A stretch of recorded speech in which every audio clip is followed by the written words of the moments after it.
who's if you've got a party that the user is interacting with, then if something goes wrong, then they will want to bring recourse against that third party. And if you're a consumer, for example, and you buy a product via a smart contract or a service via a smart contract doesn't work, then it doesn't exist in a vacuum. I think you would expect your consumer protection rights to be available against the provider of that service. I think the trickier bit is where the construct is not that there is a central entity providing that service or enabling that transaction, when you have had a sort of set of developers create technology and then kind of let it loose into the ecosystem, and now it's kind of being operated by peers. Then what happens? Can you argue under law that they are effectively a partnership or some kind of mutual association to bring your claim against? And so it's the enforceability. But I think it does depend on, if eBay or Amazon just decides to use blockchain, you're still going to expect to bring your claim against them. And why should it be any different just because they decided to use that database technology rather than another one? So I kind of agree with Kieran generally, but I think it does. The grey areas are where the constructs start being different from our usual corporate entities, I think. Just to a few words on that. We will go deeper into the new ways of dealing with these new constructs on blockchain and the question of the legal personality or not in the next sections of the discussion.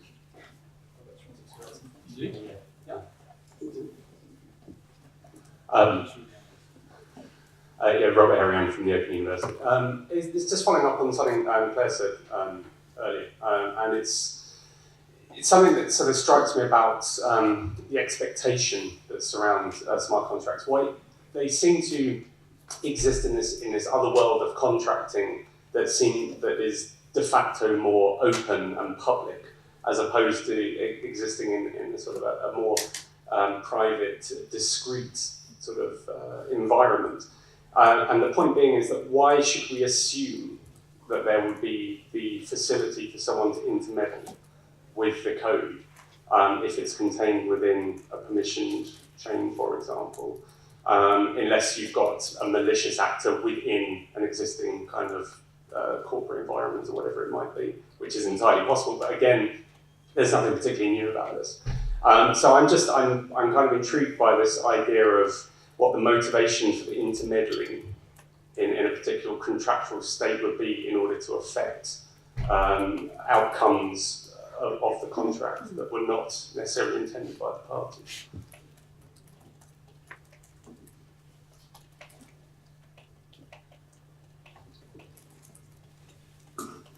Hi, I'm Amandine from Ledger. I think here it's a broad question which will need to be, separated into several questions. Because I believe that we need to know who's doing what. First, which company is doing what in this organization. The user is not in contact directly with the blockchain. So there are people developing a code.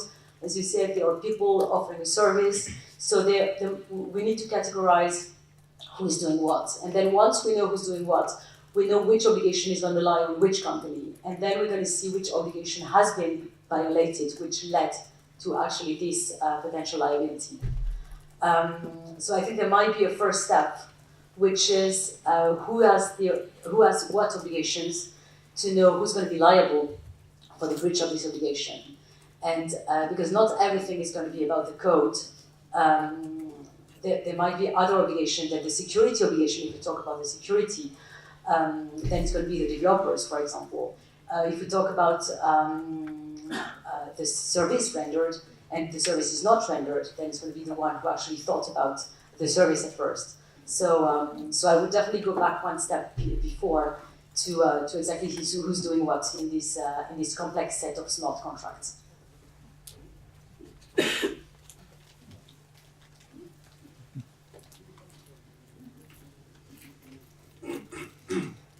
Hi. I don't see a lot of difference between any code written on blockchain or any other code that has been written in any other software. Let's say if I take WordPress and build an e-commerce site and has a bug, normally this software is given as is, as 99% of the software in the world, even open source. So I don't think we would be in a different situation than any other open software I may use in my own hardware or infrastructure than using the same or another type of software running on blockchain. Blockchain is as would be the internet, the TCP/IP. It's a transport layer somehow. It's a sharing layer. So why we give responsibility to the sharing layer related to software that runs on it? Yeah, and maybe for those who are not completely familiar with those concepts, I will try to summarize what you mean by provided as is, and if I'm mistaken, please correct me. And I'll try to take a couple of examples. Let's imagine that I operate a prepaid card business, whereby people give me money, I keep track of their balances, and those balances enable them to pay for candies in a kid's playground. First scenario, I record those balances in a Microsoft Excel spreadsheet. The Microsoft Excel spreadsheet has a bug or a vulnerability, and the database is deleted for some reason. Can I sue Microsoft for this? Probably not. Microsoft will say the software is provided as is. If it doesn't work, too bad. Second situation, let's say I'm going to employ a more advanced software, a professional accounting software, where I'm going to record those balances.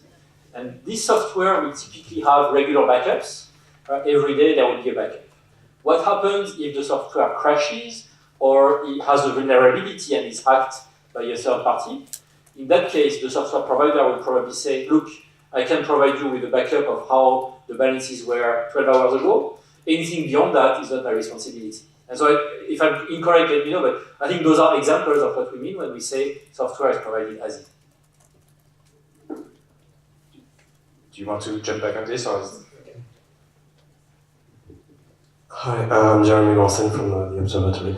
I was just wondering one thing about this matter of liability. I'm not sure how relevant this question is, but I was wondering if we could, or if we should separate, and especially as far as developers are concerned, if we should separate an obligation of result from an obligation of means, because we've been talking several times, and it's a topic that comes quite regularly about the idea of the developer's liability. There is a bug, which sort of assumes that the developers are 100% able to make perfect software, to make a perfect blockchain, and to make something that works perfectly, which obviously is not absolutely the case. I mean, probably they would do their best, but as long as there is no malicious intent, what do we do with someone that is doing his best and something doesn't work? I'm not sure how this same question can apply if we're talking about some company or some user, but it seems to me that at least I'm not sure about the legal point of view, but at least on the moral point of view of the liability and the responsibility, this question maybe should be considered. Right, and so I think that this points to a very important remark that I would articulate as follows. So, again, taking an analogy with other apps and software that we use, we usually sign terms and conditions that indeed specify whether the software has the obligation of means or results or is provided as is. And it seems to me that what is really missing in the blockchain world today is not necessarily a legal construct to define what is the obligation, but what is missing is that oftentimes developers provide software and don't take the time to write terms and conditions or to link a term and condition document that will allow the user to know exactly what to expect. Some startups have started to develop technology that allows us to link a smart contract to the actual contract and or hash that contract so that it's possible to know for sure what is the latest version of it. And it seems to me that perhaps this is the missing foundation rather than, and so which is more like a practice rather than the legal framework. I'm Sylvie Dufourneau from CDC, legal department. I do apologize because my English is very good because I'm not used to speaking English, so I'm sorry. I wanted to join the opinion of Ledger and Baker McKenzie concerning the identification of actors and users, because as we used to make as-is condition in contract, in France, the as-is condition would be object if we have an objection. And I think the question of liability is first a question of information. And I join your advice too, that the developers of software doesn't write the terms and conditions and doesn't write the information related to the code. So the first question is how we can inform the final users of what are the risks or the default of the code. For example, there is actually a lot of reflection about the algorithm on IA and of the default of the algorithm when there can be false. So maybe we can take this kind of analogy to find an answer for giving the information as clear as we can for what the final user can encounter with the code.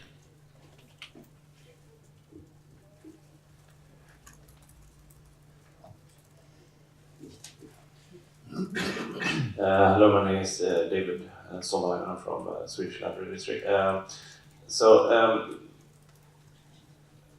What many people said here is that we already have a set of rules that would apply to any circumstance, really, and that the main issue here is maybe to inform, and I think that's true. What I'm kind of looking at, and this is mostly like Angela Walsh speaking about this and the liabilities, is that some part of the blockchain community thinks that they would get away with pretty much anything just because they put stuff on a blockchain. And that's not the case, I think, and that's pretty much what everyone's saying here, really. And in my mind, that summarizes the whole discussion, really, that there are rules and they will apply, and if someone makes something wrong, we're gonna find someone to deal with, because if something illegal like copyright infringement or like child pornography, whatever, is put on a blockchain, someone is gonna get sued or go to jail, and the community needs to understand and make contracts or whatever to make sure that they don't use or have a blockchain that's being used or facilitated in such a way that copyright infringement, for instance, is happening on the blockchain. Of course, WordPress is one.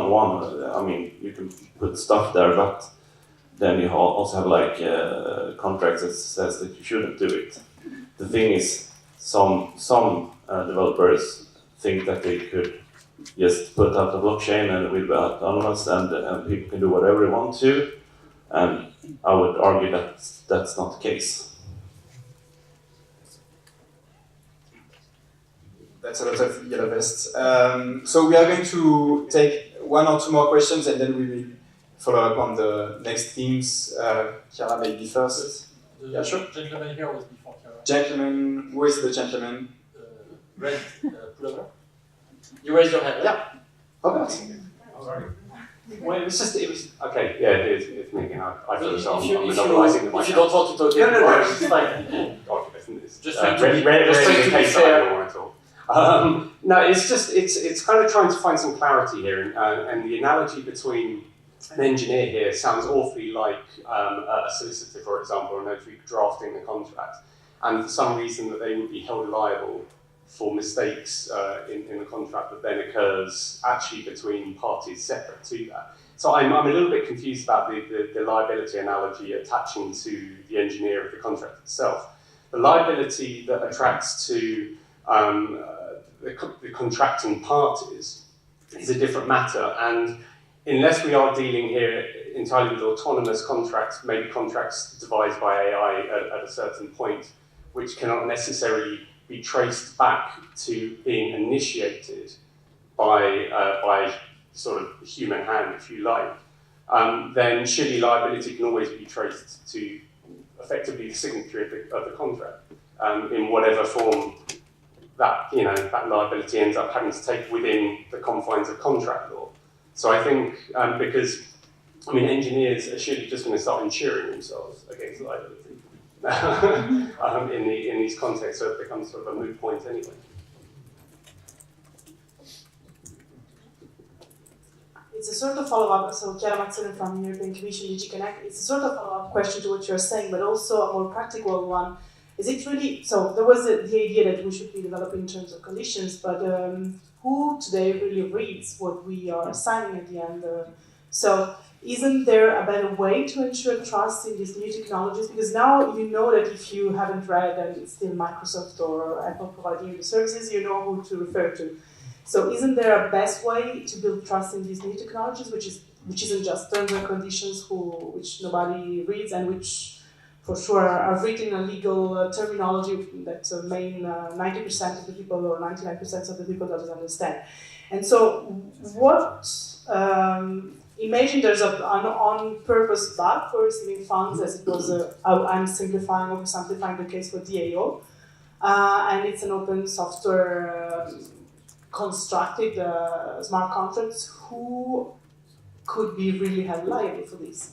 Apart from terms and conditions that could be added for sure, any insurances for developers, of course. So I saw a hand raised here. So maybe on the question of what could be better ways to implement information other than just terms and conditions. If you want to answer. Thanks. Oh, about the question. I was about to ask another question. Right. But maybe this is actually complementary. So, to complement the question, I was wondering, before actually doing anything, at which point do we need to make sure that the individual is actually doing it? So, I have a wallet, I have keys, and I'm using it. How sure can we be that it's me that have used the keys, right? So if my keys are stolen, what's happening? Yeah. So I think this question can be linked to the other because it's just after that with the CGUs. So if someone has maybe a practical answer to give to these elements, and then we'll be moving on to the next bit. Sorry, is this for a practical answer or for another question on this topic?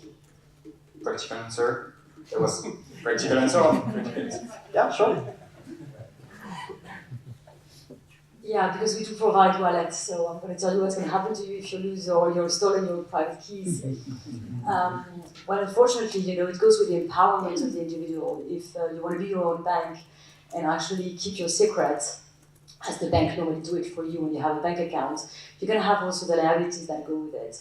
Meaning that Ledger is going to tell you where to put your 24 words, to put it in a safe, not to disclose it to anyone, but then if you decide to do it or if you're stolen, there's nothing actually Ledger is going to do for you.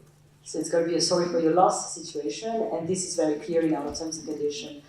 And I'm totally honest in saying this, and I think we truly believe what we're doing. We give you the power of owning your funds, and it goes with some liabilities, for the individuals. But perhaps you should also specify. Sorry? Do you send a little card saying sorry? We do have some people, and it's a real concern. We do have some people that have been stolen, but not because of us, because of people trying to build a phone support center. So it was a fake one, and actually people were calling, and the guys were asking for the 24 words, and they were giving their 24 words, and then 1 second after, they didn't have their Bitcoin anymore. So they come to see us and we're just like, we are sorry. But it's just as if you've lost your wallet in the streets, basically. Who's going to insure you for your cash? So that's, and because I have the mic, I'm just going to say one thing. I think we should make maybe a difference between the liabilities towards an end consumer an end user, end company, that goes with the distinction between consumer law and the non-privilege that you have when you're not an end consumer.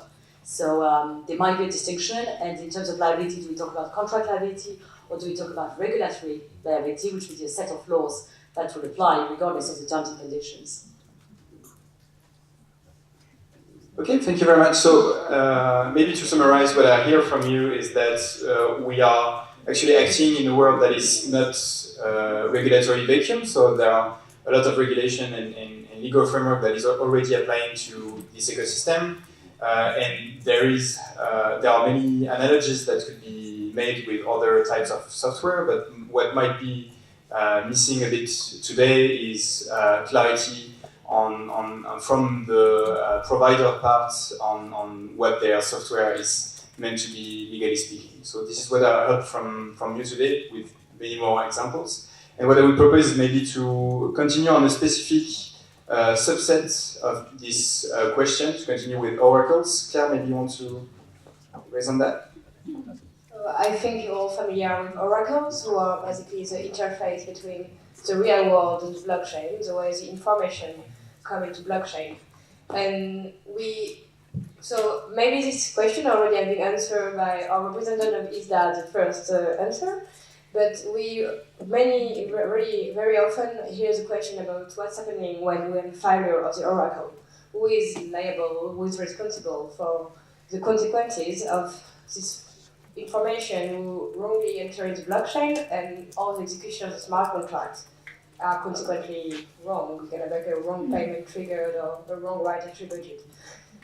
I don't know I think we already answered this question with our previous question about liabilities, but if someone wants to add something about this question of liability on failure of oracles.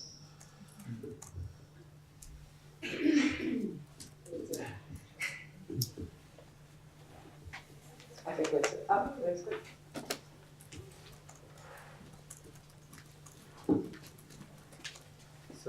So I think it's going to be a summary voice. So I think the answer is near the one of Ledger. Most of it will be too bad because it's was in the CGU that the execution will be done by the smart contract thanks to the Oracle. So if the Oracle do something wrong, then too bad. Okay, and another explanation can be that the Oracle itself would need to agree on a service level which could cover liability in case of he's doing something wrong. That could be an open answer. Yeah, that's it, pretty much.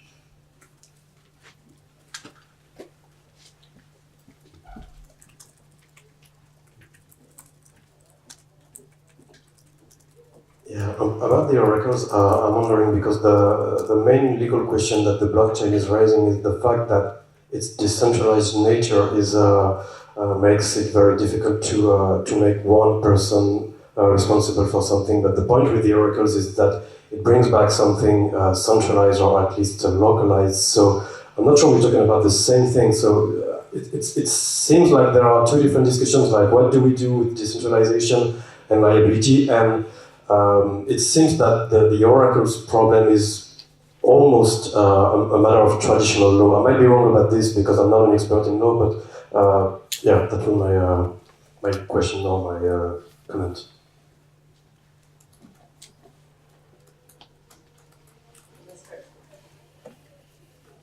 Okay, just very quickly again to me. A key element of the Oracle problem as well is obviously, oracles will sort of be idiosyncratic. They will attach to a whole variety of different arrangements and satisfy a whole variety of different arrangements. So they're going to, they're not going to be uniform in any way. But if we were to maybe hang a sort of a major umbrella of consideration over the top of the two, it would be a divide between private and public managed oracles. Because this is something which I think is going to be key, because obviously if you have public state-mandated oracles, which are functioning for that purpose, it's going to have very different ramifications to private commercial ones, not least in relation to a whole variety of other arrangements that those would have, whether it would be liabilities to taxpayers on the public side, or maybe even shareholders on the private side. So there's going to be a whole sort of, it's going to, you know, there will be a number of other sort of issues which link into the integrity of oracles. But I would just simply highlight that distinction between the public and the private.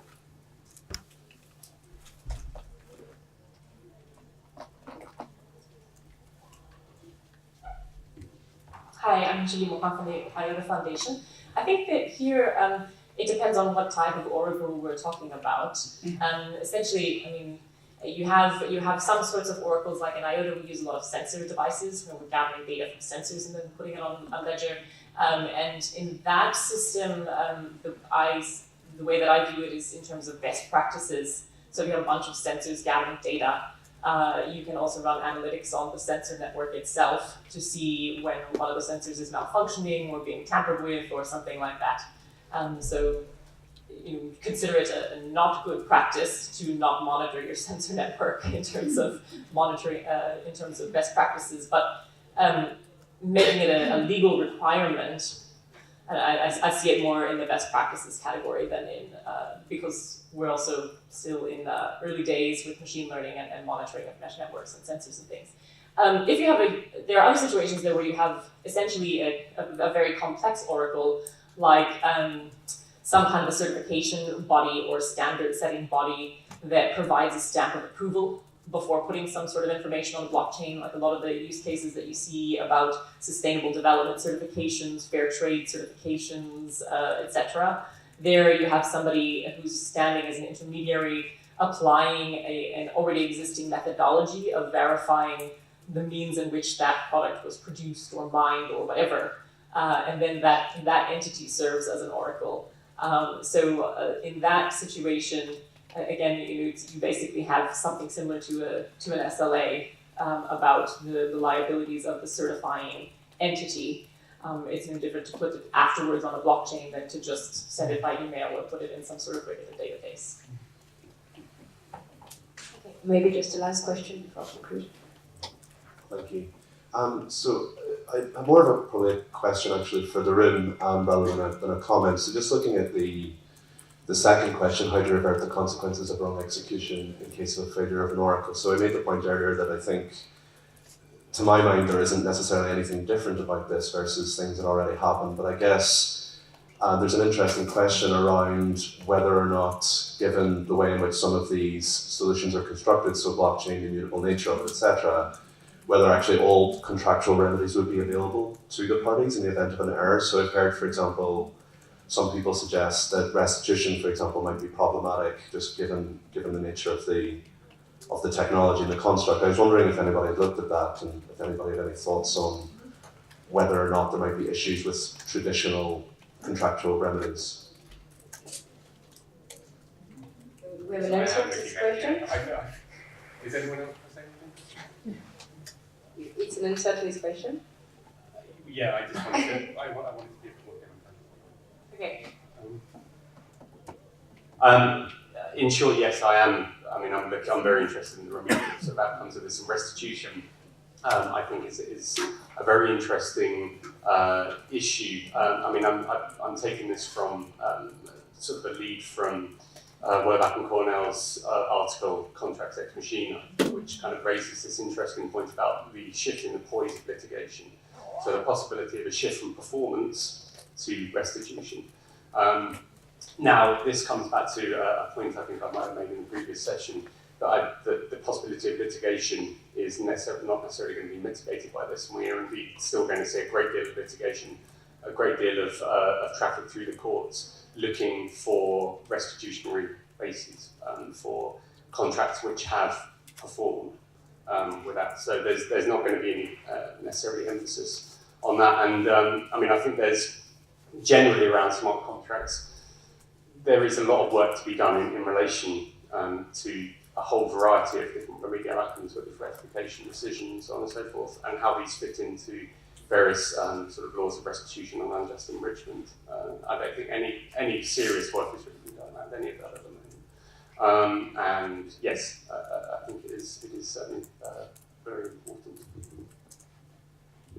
So I think we can conclude on Oracle. I think if I can summarize, I think we consider that Oracle is the entrance point in blockchain and is a centralized point.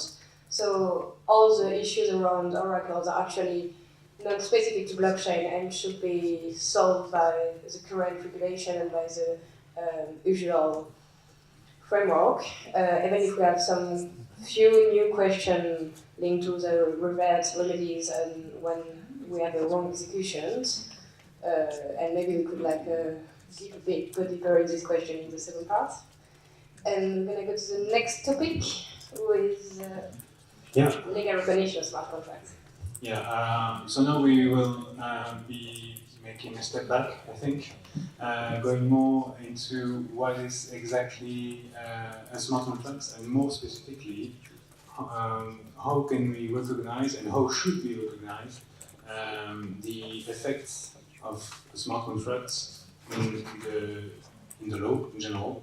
So is there a need, the question that you can ask yourself is there a need for specific rules regarding the legal recognition of the smart contracts in contrast with other softwares, so very specific regulations.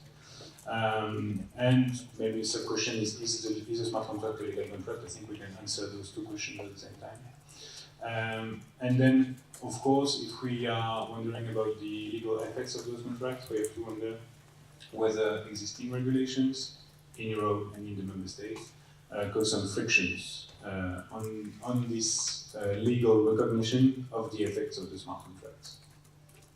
Maybe to clarify the question, because on the chart, the arrows are actually transactions. So the way you interact with the smart contract is by sending a transaction to it. So shall we expand the question and talk about the legal recognition of both transactions and smart contracts, both of which can signify a transfer of asset or transfer of value on the ledger, or do we need to separate the two? I think the context of this question is really, it can be with a transaction, well, it will be with a transaction because the smart contract is moved by a transaction. But the idea is to just look at the effects that are created by this transaction and to wonder whether there is a need for a specific regulation to take into account the effects on those transactions and to bring more legal certainty on the effects of those transactions. So of course, as an example, if you enter into a transaction on a smart contract and it has some effects of transferring property, digital property from you to another person, is the legal framework that exists today sufficient to take into consideration all the effects of this transaction that you have implemented using the smart contract, or is there a need for a specific adaptation because of the specific nature of those smart contracts that would exist in this hypothetical case?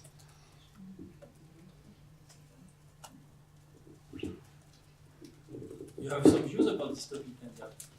I think that there is a smart contract. For me, it's not a contract, it's a coding phrase.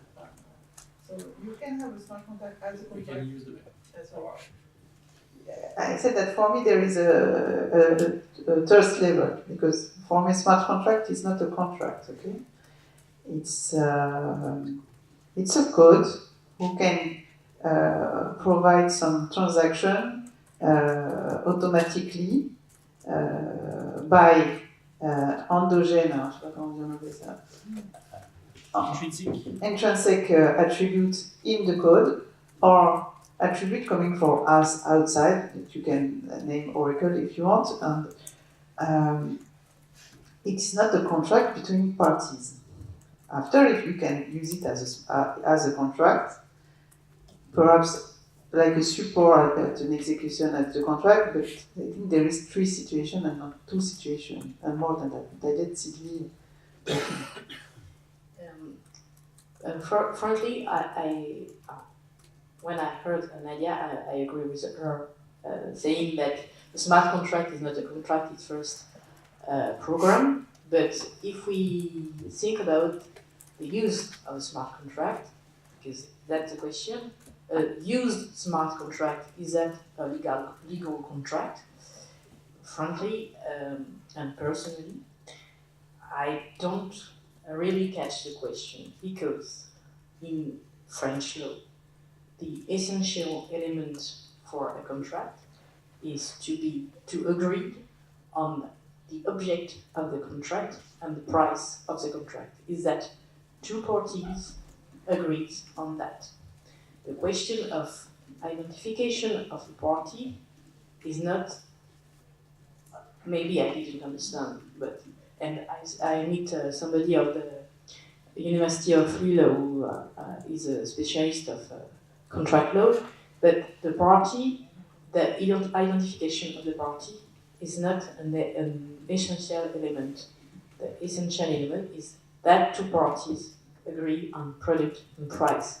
So smart contract, if you have effect and you agreed on what's the subject of the smart contract and what will be the price, which is called a transaction, what made blockchain, you have, to my opinion, a contract and a complete contract.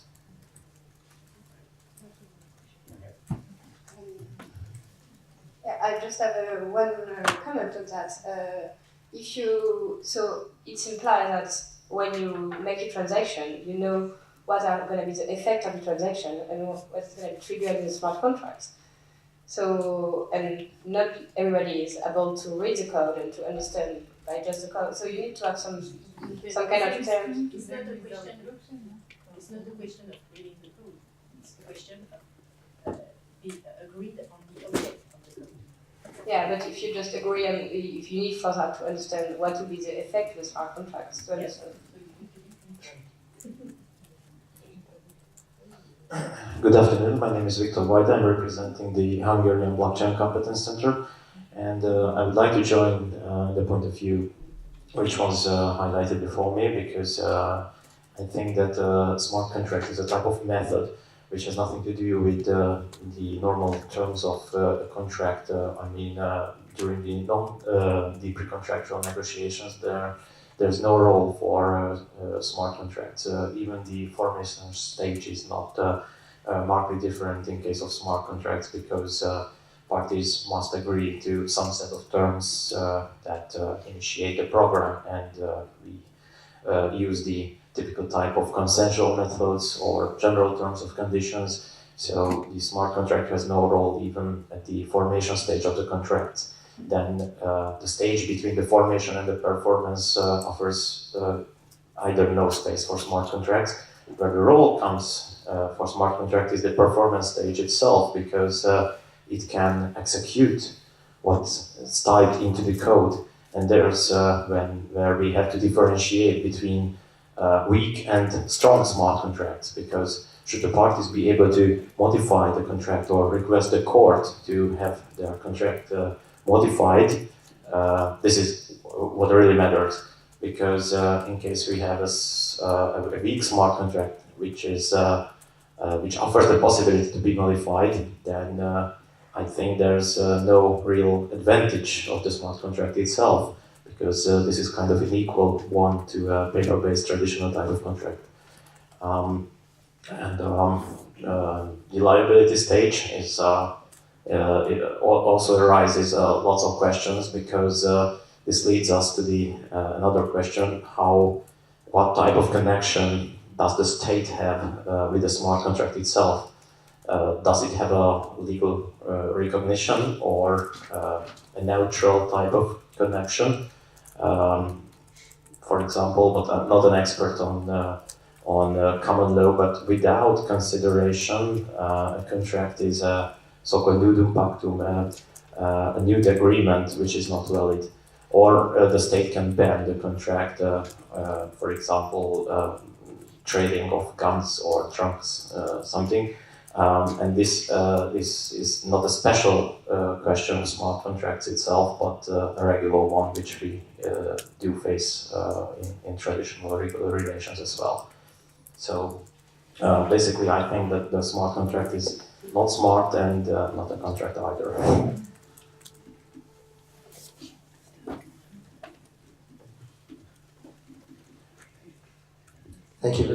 I am Javier Ibanez from Alastria. Alastria is the first worldwide permissioned national blockchain in Spain, but it's open to the participation of other countries now.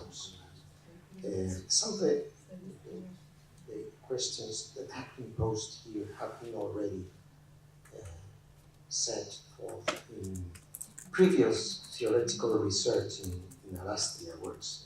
And I myself wrote a book on blockchain law that is published in Spain, in Spanish. So I don't know if you will be able to read it, but I will keep it translated because I was hearing about the distinction of smart contract applicable law and some civil liability issues which have to do more with Achillean culpa or extra-contractual culpa. And the first thing I would like to outline is that one thing is the smart contract as a way or as a means of producing some self-executable ways to fulfill the previous contract. And a very different thing is the smart contract as a way of setting the conditions under which we could create a legal contract or a legally binding contract. So those are two different words. Because first thing the legislators would have to do, in my opinion, is how we should regulate the creation, the previous creation of the smart contract conditions to be deployed on a blockchain. On a blockchain, and particularly in a permissioned blockchain, like Ethereum or Quorum, variations of permissioned devices. I wouldn't like to extend myself too much, but I think this previous distinction is very important. I think we have a last. I'm going to take a last question after this. Without prejudice of saying whether the smart contract should be legal contracts or not, because we are very much in analysis and listening mode on that, on what the community needs, what the politicians need.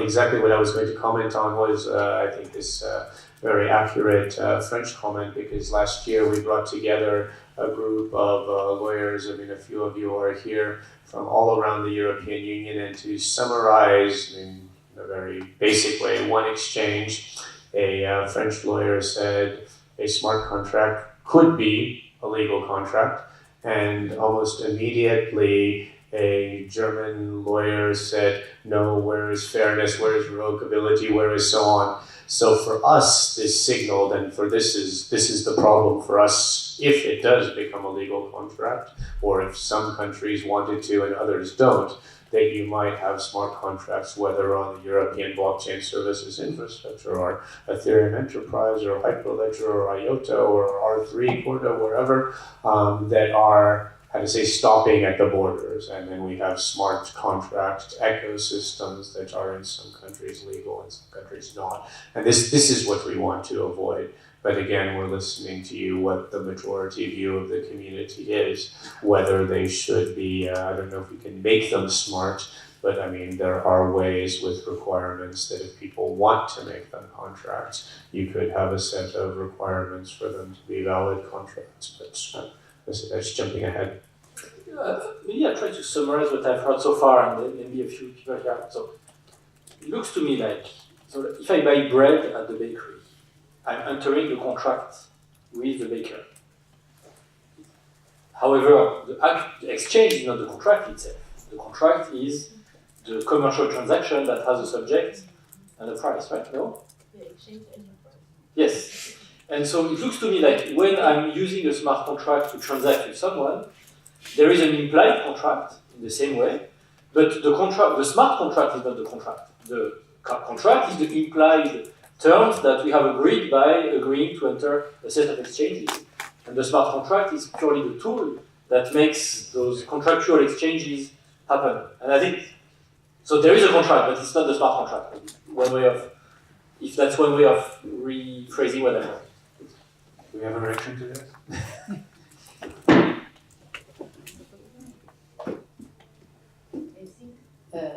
The difficulties is that between first common law and civil law we have different point of view of when or why is the contract concluded. And it's true that in French law we accept that electronic support can be accepted as a contract if it reaches the condition I was speaking about. And the question is, for me, the smart contract has to decide. You put the condition of smart contract, but you enter your key and you validate the smart contract. You validate the transaction. So it's like you sign a contract. Thank you. Maybe a last intervention and then.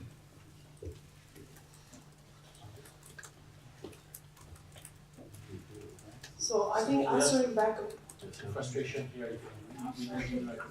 No, please go ahead, but then we need to return to the So one first reaction on a possible way where a signature could be recognized as a legal valid signing a contract and therefore a smart contract.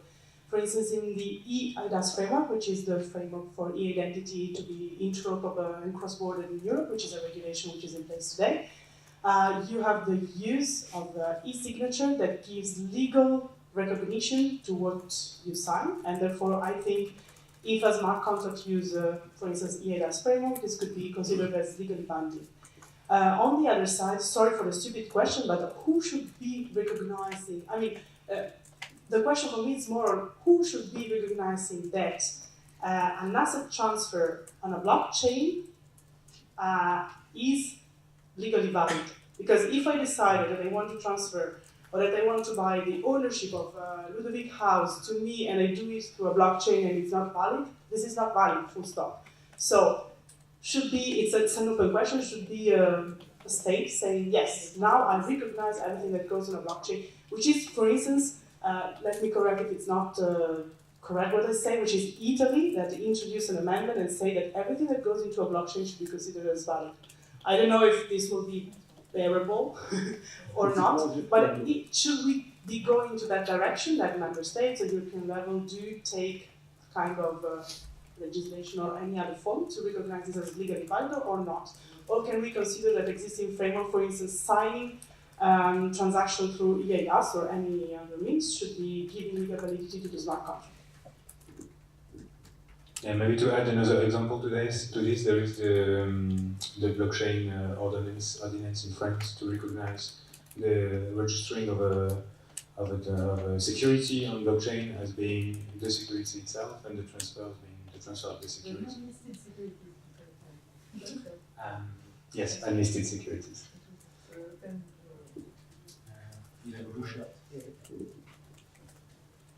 No, sorry, sir. First, he's been waiting for a while. You've been waiting for a while. Sorry. I'll just be super briefly. I don't think terminology helps us out here. It's questionable as to whether or not they're contracts, and they're definitely not smart, as this gentleman pointed out, depending on who you ask.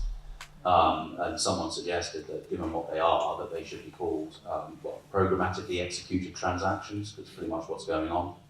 The only catch with stuff like that is they will get smart, and of course those transactions can move around the ownership of digital assets. And when these contracts start trading with each other and potentially contain considerably more AI and machine learning inside them to change their properties, then that clouds that a little bit more as well, which again doesn't help it make it any simpler. But what we see now with computing power on these ledger-based programs is nothing. They're way too expensive to do anything complex, but we're months or a couple of years away from being able to run huge neural networks and other things on ledger programs, which changes the rules and does make these things smart.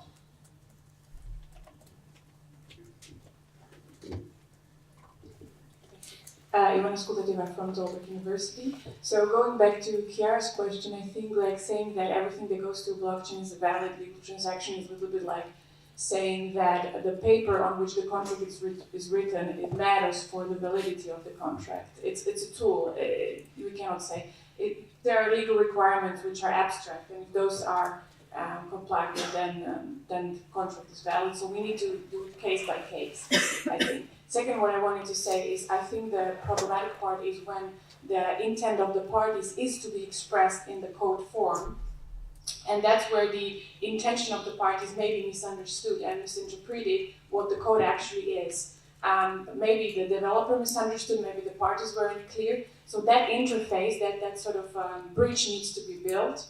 And we as a university are probably first in Europe, or maybe one of the first in Europe, that provide course coding for lawyers, where we are trying to teach lawyers to at least read a code and understand how it operates in a very ITTT manner. So I think probably that would help to build that bridge between coders and lawyers to understand whether the legal intent that the parties intended to, or the contract that they intended to conclude is actually what is expressed in the code. Thanks. We have one last question after this one, and then. Sorry, it's not a question. I want to clarify something. The law doesn't say that in Italy. It's not written yet. It just will say that timestamp on a blockchain will be valid if it follows ADAS regulation. Now, I just summarize. It's not something that says whatever you put on a blockchain is valid. Is in development, is not going to be out immediately, but that's the subject of the law. This was the first amendment. Previous to this one. Yes. Okay, thanks for clarification. Can I ask a question about that? But Okay. Just We really quick, really need really- to move forward. Well, with I'll the ask next you subject. afterwards. So, Use maybe- Slido. Yeah, Slido. use Slido. Yeah, so I think it's very difficult to summarize what's been said here. Because, so maybe.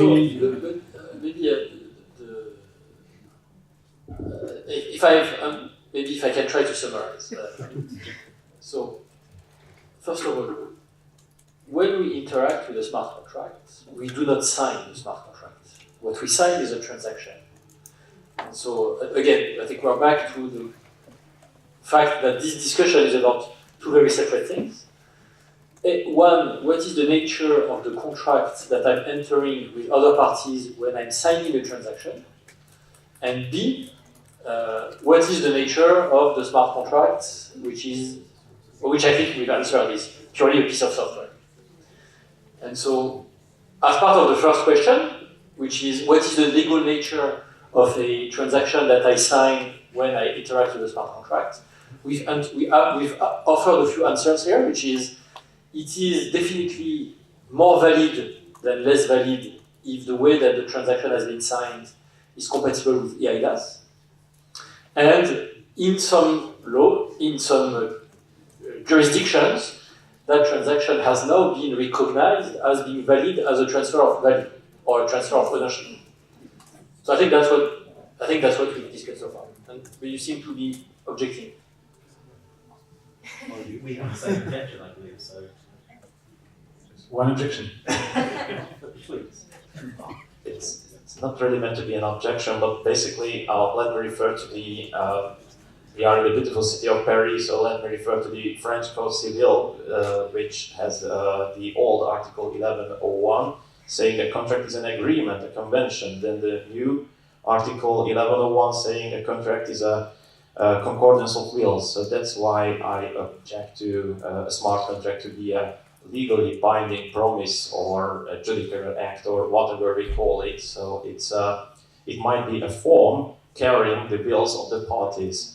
And the possible advantage of the smart contract, because of which we are all sitting here, is that a code does not need interpretation, or at least it is required not to be interpreted. this has to be straightforward. Ambiguity is something which carries value for human acts like humor and politics and interpreting written contracts, but a code has to be so straightforward that it has to have only one solution. So, for example, 1 and 1 has to be always 2 and not 11 under any circumstances.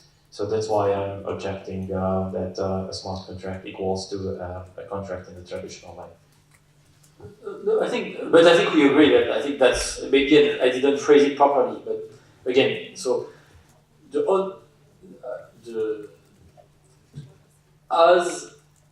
what if I transact with you, the way on the blockchain, the way that we transact together is not by jointly creating a smart contract.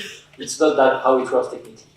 The way it works technically is that someone, usually a third-party developer, will create a contract and make it available on the blockchain. The way you and I will transact is not by signing the contract. It will be by sending transactions that are signed by us and sending those transactions to the contract. And therefore, what I was trying to argue is that those signed transactions that we have signed are the manifestation of our contractual will, whereas the smart contract itself is not a contract because it's only a platform that was put there by someone else. Okay, let's move forward. And if you have any other interrogation or intervention you want to make, then use Slido and we'll use everything after the workshop. Maybe we can move forward to the next very important subject, which is, okay, so this slide is named Decentralized Autonomous Organization, but I think it's a much wider subject. It's really when you have a kind of governance, a kind of holding process that takes place on the blockchain with certain type of assets, and you are using a governance structure that is defined by blockchain smart contracts to operate with assets or with actions on the blockchain. And the question is, well, how should we treat these complex structures that are actually managing an activity or assets in the legal framework of the EU and of the member states? So, is there a need? We've all heard about DDAO, this structure that was created in 2016 on the Ethereum blockchain, where a lot of people brought some Ether in the structure, and this structure was supposed to finance some projects using a decision process that would involve every single participant to the DAO. And when this structure was created, there were a lot of legal questions that were raised, because this is a structure that only exists on the blockchain, and that doesn't really have any legal substance in a way, at least any registry, it's not registered anywhere in any state. And there is the question of the responsibility of the participants to these kind of structures, and then the question of how this structure can interact with other entities that are not on the blockchain, or even if they are on the blockchain, how can those interactions can be enforced or can be treated by the law?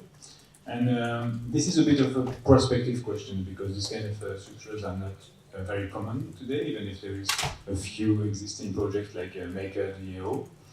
And but this is something that will develop in the future, and it seems important to just discuss how this kind of structure can be recognized, if they need to be, in a very specific way.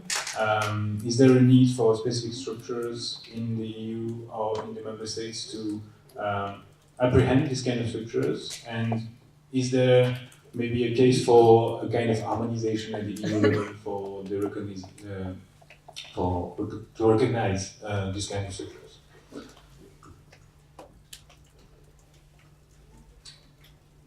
So maybe, so we have this scheme that is of course only illustrative, but that might be a way to start the discussion with the three main elements where there might be liability issues or specific questions. So maybe if you want to start framing the discussion using that may be interesting, but if you have any other points, you're welcome to do so.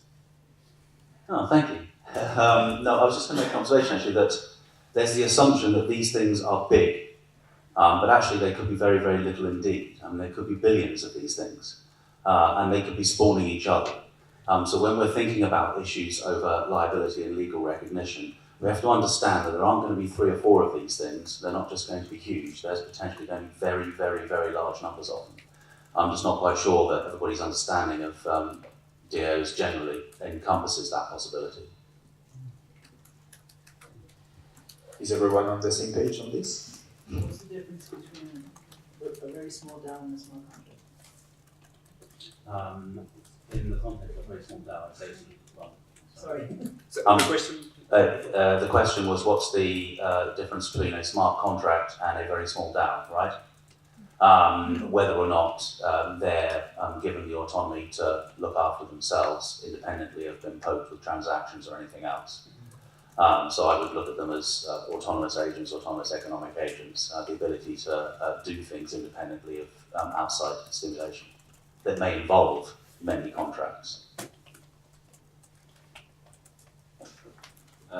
So maybe you can help me set the stage here, because I what's to answer the question, you have to first answer the question: what's the purpose of having a DAO? And I'm not sure. So someone help me with that. Well, I think in general, I mean, there are many reasons, so it's always helpful to take an example of that. So this morning at another conference, I mentioned a project called Foam. So Foam is a decentralized protocol that allows all of us to create a map, a global map, essentially a competitor to Google Maps, by crowdsourcing our input and allowing ourselves to rate each other's contributions, so that if a contribution is incorrect, it will be downvoted by the other contributors. The Foam protocol, furthermore, incentivizes the participants to set up radio beacons at specific locations that can cryptographically attest of that certain transactions have been made at a certain location. So that's very helpful for all kinds of smart contracts as well. So here we are looking at a company that created a smart contract that a whole community is using to transact with each other and jointly build that particular map.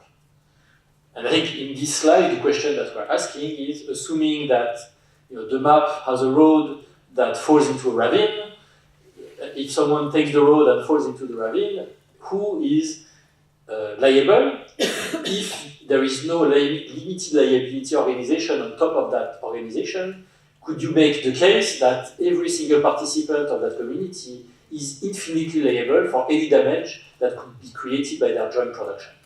So I think this is an example of what we mean and the implications of what we're talking about.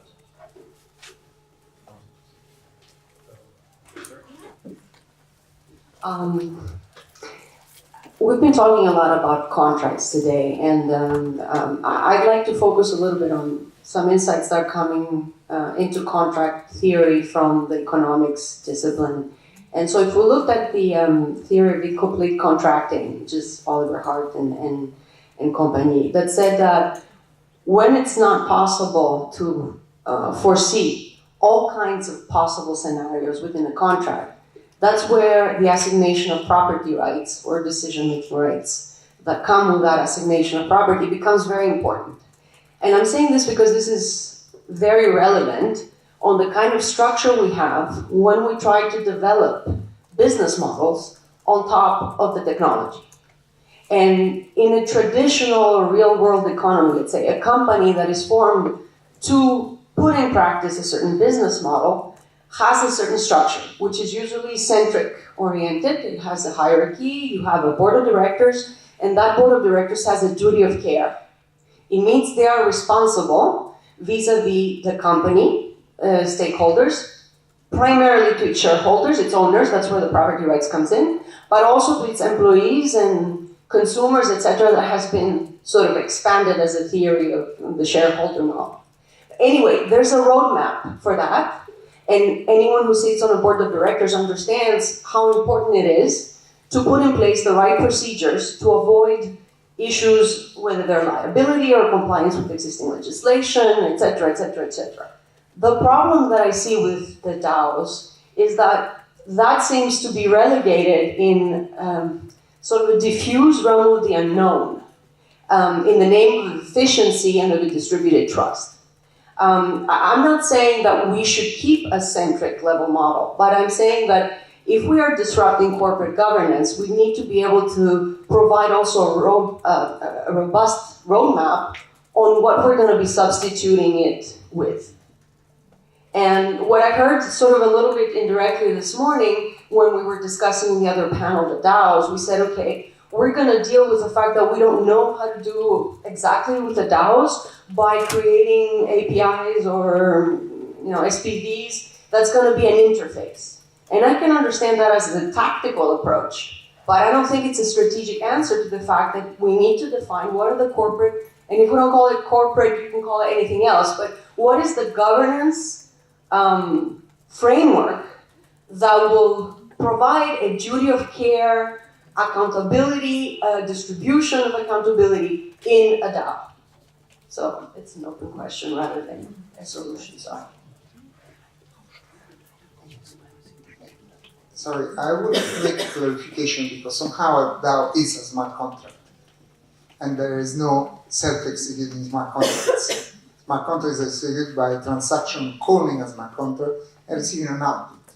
So a DAO that will run on its own, sorry, I don't know how it would work because all smart contracts into any blockchain should be called by a transaction. So if you have an external process that keeps sending transactions to this smart contract and runs it, yes. Otherwise, technically, I don't know about any self-executing process within a blockchain.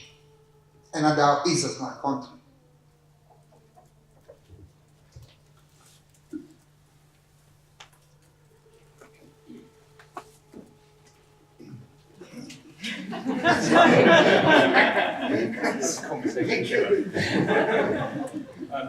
I've just got a very, very brief follow-up to your comment just then. Quite simply, this comes down to the notion of control. The idea that where is the corporate or individual person, whether it's happening at citizen level, if we're talking about individuals within a state situation or at a corporate level, what is there to gain from relinquishing that level of control? I think is a very, very important question. Because, obviously we hear a lot about sort of empowerment and these very sexy words, but actually, the wallet person has gone. But as we've already heard once today, the wallet person. Yeah, it is, as a legal personality. I forgot what my point was going to be now. Distracted by the wallet idea. But I think control is fundamentally a concern here, and that there is going to be a payoff between getting this level of control and relinquishing sort of, is efficiency, or even aspirations of efficiency, because let's be honest, we don't necessarily know in all sectors the extent to which this is really going to be as effective as people say it's going to be. So is the sort of the amount of efficiency that one might gain in a particular context, going to be a suitable payoff for relinquishing those sorts of levels of control? I would suggest that a number of corporate boards are going to go, no way. We've got too much at stake here. We're not going to allow some smart contract effectively, because I agree with what you said there. So not necessarily self-executing, sort of, being in cyberspace, controlling things instead of us.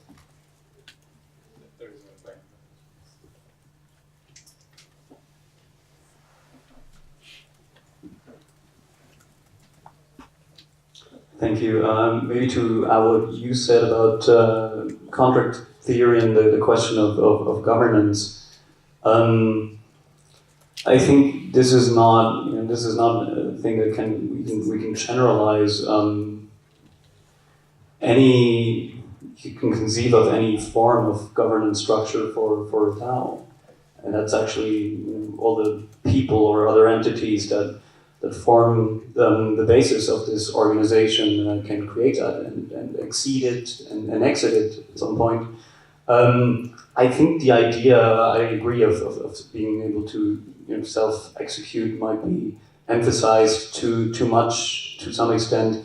It's more about transaction costs in general and what implications this can have on transaction costs and how people organize, whether it's on the market or within a firm, as we've done traditionally to solve that. And it seems to offer a way for people and other entities, maybe further down the road, to have multilateral transactions and with the less centralization of power. So they can be decentralized around the world. They don't have to be autonomous, but they can maintain a decentralized organization, and by voting powers, majority powers, achieving some quorum which they predefine, decide over the transfer of digital assets.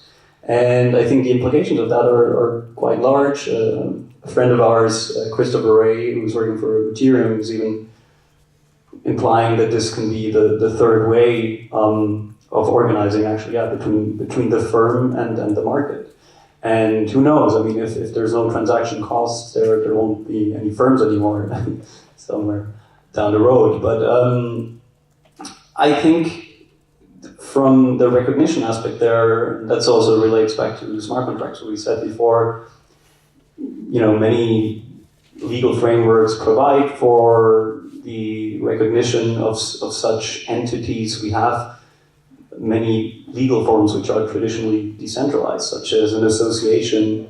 In Switzerland, people are creating this concept called the Digital Autonomous Association. And that kind of wants to combine the logic of a DAO with the inherent decentralized nature of an association, where by law, by statute, the General Assembly is the supreme governing body.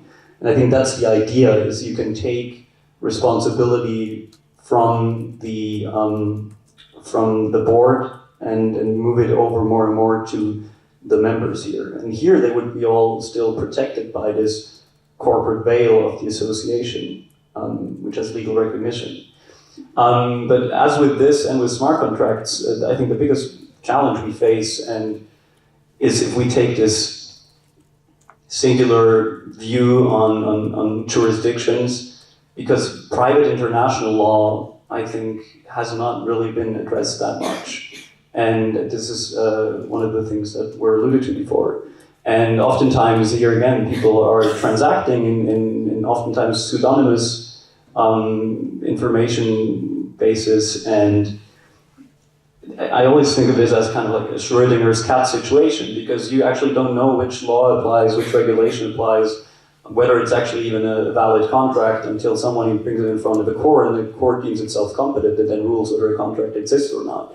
But try to find a court that deems itself competent to make a ruling on the DAO hack. It's very difficult to identify all the participants to that. And then the question is, do the participants actually have an incentive to go to the state legal system? Because transaction costs there are oftentimes even higher. And if they reliably expect a smart contract to transfer assets, they might not even care that much whether this has legal effect or not, because they know in order to get recognition of legal effect, they will have to pay much more than they will stand to gain. Yeah, thanks a lot. Just maybe to recontextualize, I think we're really on the point here with the introduction about the liability and how we can actually act against the DAO and what happens if the DAO is doing something wrong. Really, what we want to focus here is how do we solve those liability issues? Do we have any solution at the EU level or at the state member level? And I'm also going on the lack of, of harmonization of the civil law. That may be a burden here. Is there something that we can do at the EU level that would ease and maybe clarify the legal uncertainties around those specific structures? I think this is really the questions we need to answer. How do we solve the liability issues? How do we bring legal recognition? And do we need to create a specific legal personality? Is this a new kind of EU company that can be brought, that can be created around those kind of new manifestation of will? And maybe to be more concrete on what we can do with that. Maybe Simon, can you please explain what you mean by EU company? Maybe not everyone in the room is familiar with this. Well, there is status that exists in the EU, that is the EU company. It's not very used right now, not widely used. But it was the idea of creating a legal status that is common to every single country in Europe, and that would allow companies to operate from everywhere in the EU. And that this is something that exists. You can create a EU company from France, you can create a EU company from Germany and from any other member state of the EU.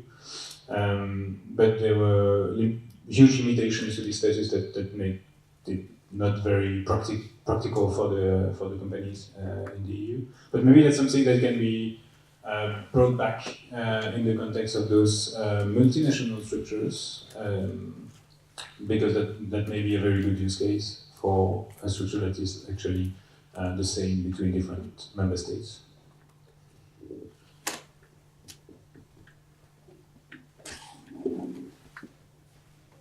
It seems to me there's two sides to this. There is the are we assuming that there is a vacuum at the moment? What laws currently would apply to these different constructs? And I think we need to do some more analysis around that, personally myself, because I think there may be law that applies to these companies, these organizations, these networks of people and computers. But the second thing is, if we think there is a gap, do we think that the people who are setting up these structures want there to be legal personality? Would you sign up to be, if you imagine Wikipedia was, instead of run by Wikipedia, was just a peer-to-peer network where people share contributions and they've set themselves up as a DAO, would they really, what kind of structure would they want to fit in, and why, could that bring liability they don't currently have upon them? So it's why do we think we need it in the first place?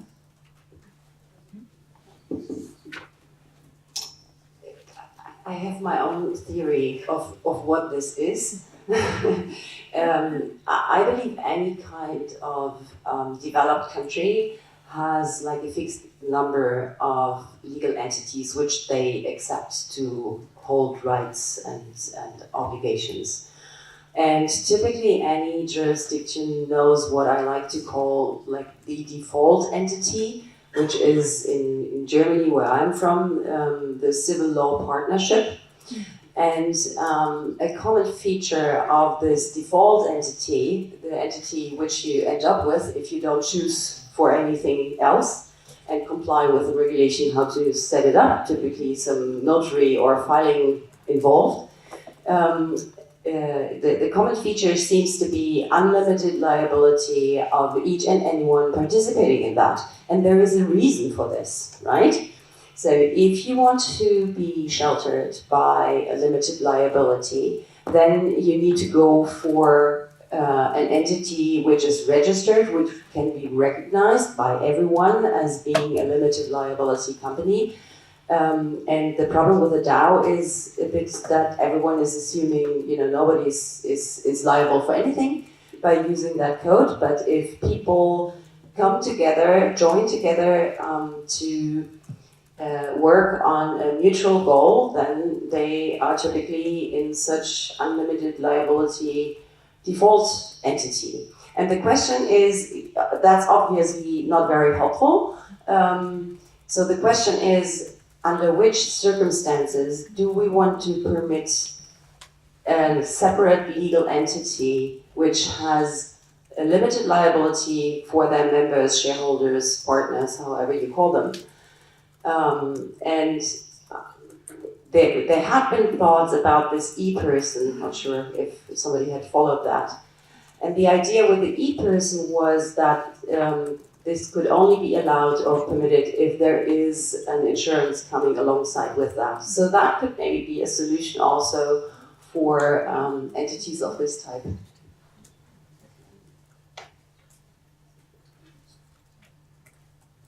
There were two last points here. Thank you. I just want to say that I agree with what Nina has said. From a Swedish legal perspective, I mean, I would just look for, if something goes wrong, I would just look for who's active and who put it up there, and then just sue them. I mean, there will always be someone. The issue here is more of thinking about if you want to have a limited responsibility, because, and I would argue that you probably would, because the other choice is that you're fully responsible for what you're doing. I'm not sure if this is a separate issue from any other issue when people are joining together to do whatever they want to do. I mean, form a company or just have a partnership or whatever. Yeah. So yeah, I just want to clarify. So there was a view expressed. So we had a few different views, which seem contradictory to me. So I just want to. So someone asked, is there a legal gap? Then probably. Then someone said, yes, there is, because unless there is an explicit legal status for a group of people, those people will be will have unlimited liability if something bad happens. And then I think I hear again, maybe there is no legal gap and this is not a new situation that requires to be addressed in any way. So do we have consensus on whether there is a legal gap or not? We don't know. You have the microphone. In my point of view, there's no legal vacuum and even no legal gap. This is just not construction which is familiar with all the circumstances that we are using currently. So I shall only agree that we form companies instead of concluding a bunch of contracts in order to reduce transaction costs. And what is a company? We have 12 or 13 directives at EU level. Not every of them is enforced, but there's 150 pages of legislation dealing with European company law. But this long legal material does not include an exact definition for companies, even though every member states have a kind of similar legislation for companies. It includes that they have legal personality, limited liability, transferable shares, centralized management, which is a core element, and shared ownership. And why do we need these constructions? Because we have stakeholders with conflicting interests. So there are the shareholders, there are creditors, employees, and then directors and managers as well. And what happens if this company becomes insolvent? We all know the concept of wrongful trading, when the company that became insolvent does not have enough money or assets to satisfy all the demand of the creditors, then the former CEOs can be sued. And this is a question for which the DAO does not provide us with any answer, according to my knowledge.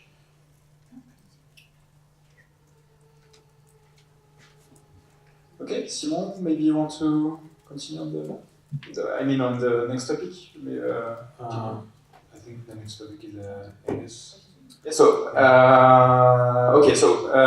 this is a topic that we started to address briefly. So, I think that we just need to we can be brief on that one, as this is not really controversial. And I think that the main idea here is that when we talked previously about transactions, there is a current framework that is existing, that is EIDAS, and that could be leveraged for recognizing the value of these transactions. And in EIDAS, there are the 3 levels of signatures. You have the basic signatures, the advanced signatures, and the qualified signatures.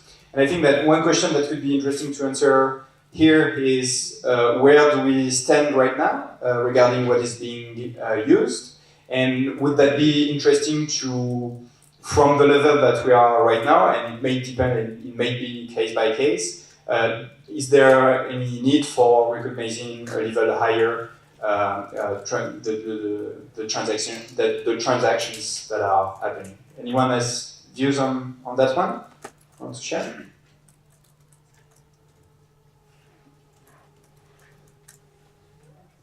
We already talked about EIDAS during the last workshop, so maybe you already said everything that had to be said. So, first question. We talk about it, So, first simple question. Is there anyone here in the room that has an idea of where, when we take a basic blockchain transaction, what level of recognition regarding EIDAS that transaction falls under? Level 2 on Bitcoin? Can you maybe explain why? One time in a group in France we worked on that, and the conclusion of the lawyer was that we were level 2 in Bitcoin. If you want, we can share the notes that we do on that, but it was some months ago, so perhaps English is more.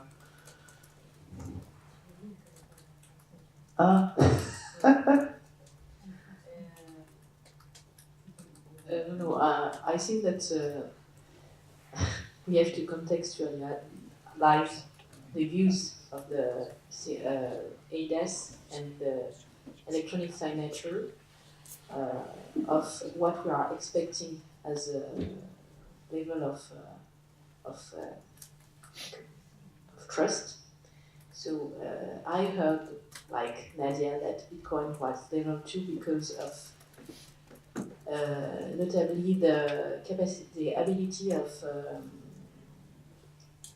the solidity of the code and the connection with a time or dating, and the other. But for me, as I didn't share. I do admit that I didn't share many of the opinion here because we have specific French law on the electronic signature, which have other level, which are near from EIDAS, but which complete for other side. I think the question is what the possibility to have on different blockchain to upgrade the level of signature. So thank you. And so the following question is, okay, so let's assume that we are level 2 on some solutions. Would that make sense to advocate for a higher level of recognition? Would that be any useful, or is the current framework that is not restrictive, but that is only here to be a tool, already enough in that context? Yeah. Thank you, Stefano Capaccioli from Comlex, Italy. First question: blockchain. Blockchain, you have to define semantically what we intend as blockchain, because it could be a private blockchain, the permission of the blockchain, and the things are different because we are talking about legal proof. Then there is another problem, legal proof under EIDAS or under national law, because in some cases permissionless blockchain like blockchain of Bitcoin could be eligible as legal proof standalone without eIDAS 2. Third, in Italy we have a draft of law with the application, with a need for a definition of blockchain from AGID, that is our authority about digital market in Italy. And if document is on a blockchain, have the legal effect of electronic timestamps under 41 article. This is a draft. It's not still published, so it's a draft. But this is some preliminary question. Thank you. Maybe one last remark on this topic. Robert. Yeah, I mean, just going back to some of the sort of formalities of contract formation in relation to signatures here. Obviously, there's a whole raft of different formalities that surround different forms of written document. So again, it's sort of not easy to kind of pin it down to any one thing. We've spoken a lot about smart contracts. We haven't spoken about deeds, for example, which require a much more robust level of sort of evidentiary proof surrounding their validation rather than a mere signature. I think again, it's sort of not possible to kind of pin this down to any one thing, unfortunately, and has to sort of be taken on a case-by-case basis, which is a terrible response, but I'm afraid the emotional response. Okay, thank you very much. I think the message here is clear. Case-by-case analysis has to be made, and eIDAS could be useful in addition to national law as a tool for recognizing the status of transactions. Okay, thank you. Simon, you want to? Maybe I have one more question on this.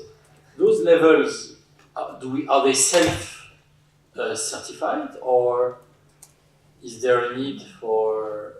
So are they only recognized as such if they are approved by a European vetted auditor? Does someone know? Any specialist on EU law in the room? I'm not sure. I'm not really a specialist either. It's more outlets. But I think you have this network of trusted providers. I mean, someone from AGID can complement, but I think we have this network of trusted providers, which are trusted because someone trusted them, so it's from the government. And then they perform all the necessary requirements. But I don't know if it's at the transaction level or if it's one shot when you register with your personality of a physical person, and then you can use this. But it's a good question. So there's probably a need to determine whether we need auditors to confirm that Bitcoin is level 2 or whatever, or in certain situations, and then if they exist, make sure that they spend some time looking into this, so that we have those solutions audited and available. Who said that Bitcoin is level 2, and I'm not sure that neither the Bitcoin community, neither regulators are aware of this. Marta Iacono, GSMA. I just wanted to make a point about eIDAS. So eIDAS is very much a regulation which has been designed for public sector services and for encouraging e-governance and e-government services. So I think while the use of blockchain for government services and blockchain across the eIDAS node can be a good idea, doesn't mean that the eIDAS could be a sort of universal framework through which you could imply the legal status of authorized source. So I think it's an important distinction. And also in terms of level of assurance, the level of assurance again is a concept which is more universal in terms of ISO standards for identity management. Which could be applicable to use cases of identity, but again, if we're talking about universal blockchain applications, I would stay away because putting a rubber stamp of qualified blockchain for any possible potential use cases, I think is just wrong. You know, I think I just concluded that. Thank you. Okay, good. Thank you very much. So I think that the next topic is going to draw much more attention than ADAS, probably, even though I don't understand why. Simon, you want to talk about tokens? Yeah, it's the very, very broad subject of blockchain and transfer of value. So we are already very late, so let's try to be efficient on this subject, which can raise a lot of different questions. So the objective is the question of the qualification of those digital representations of the blockchain, and the question of are some of those digital representation completely new legal categories that need specific regulation, and if so, how and under which conditions. We will dwell a bit more on this from a practical point of view in the second part of this workshop, but here let's raise the big questions about those digital representations of value. And of course, the first big question is, how do we classify them? Do we need to classify them, and how? We've seen in the last few months some kind of consensus, but not complete, but at least convergence of analysis on different categories that are the payment tokens, the security tokens, and the utility tokens. So, and then group those assets based on the main principal use case.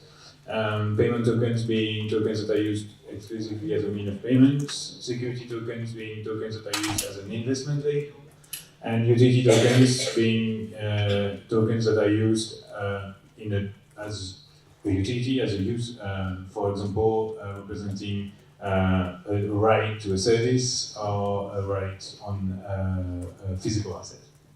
So those are the three categories on which, for example, the Austria, Switzerland, and the ESMA are converging. But is it really sufficient? Do we need to broaden those different categories? And also, how do we regulate each of those kind of tokens if we need a specific regulation, of course?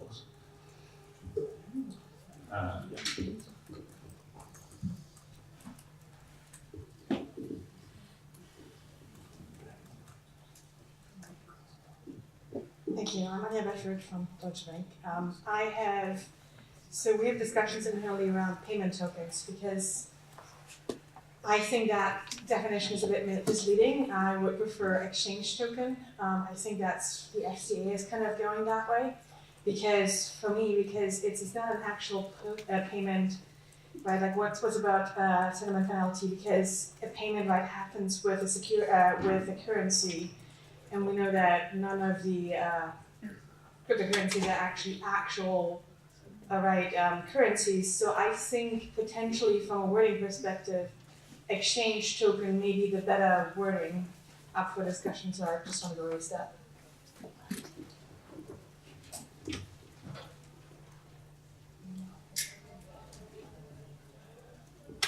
Thank you. Ivana Skoltadeva from Tilburg University. I actually do a little bit of research on ICOs. So on paper, I agree with this division. In reality, I think the problem with tokens is that they have actually hybrid nature. You have something that is designed as for utility purposes, but has a very vibrant secondary market that is active much sooner than the product itself is online and running. So this is really a problem, and I mentioned it also in the first session, that the product validation in the market of the product is not there yet, and we are already trading the asset on a very, very vibrant secondary market. So for me, and I can only speak of the tokens that I have seen or read about, because it's case-by-case basis approach at the moment for me. I consider most of the tokens that I've seen as securities by its spirit. Let's say maybe we cannot really fit them into particular legal regulation, because we never had actually situation, or I cannot recall any similar situation where we had some product that would have already vibrant secondary market without even being out there. So for me, from that perspective, and I also did empirical research on this matter, and I was asking actually investors directly what is their motivation of buying the token. Most of them said that, a vast majority of them said it's for short-term or long-term holding with an expectation of appreciation in value, which is very similar to why you invest in financial instruments. So de facto, I think it has a financial nature, which we cannot really capture by current regulation because we have very slightly rigid definitions of it. So that would be my contribution. Okay.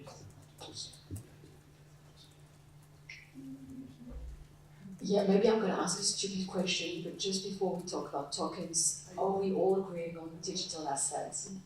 Because the fifth directive talks about virtual currencies. So I'm not sure, and digital asset, is it only linked to cryptographic assets? I'm confused about the step before.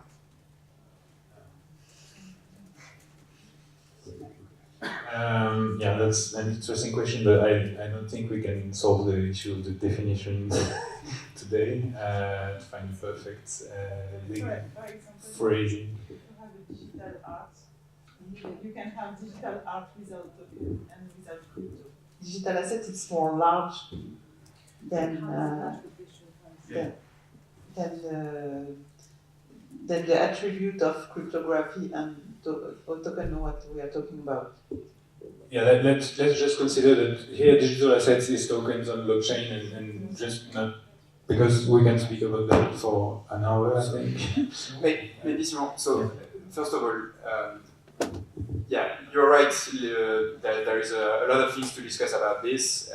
Maybe one thing we are going to define right after this what could be different types of digital assets. So we are going back to this topic, but maybe if Peteris has some inputs to make on that point, that would be interesting before we move on. No, I was just going to say that the line from the Commission and the ECB, there was a roundtable on crypto assets with Yves Mersch from the European Central Bank, from the Governing Board, and Vice President Dombrovskis, and my Director General Roberto Viola, and this concluded that there are no cryptocurrencies because none of them function as a currency, and also that the observation that the only one that really tries to is Bitcoin. So this is the line from the financial markets, DG FISMA, and the European Central Bank.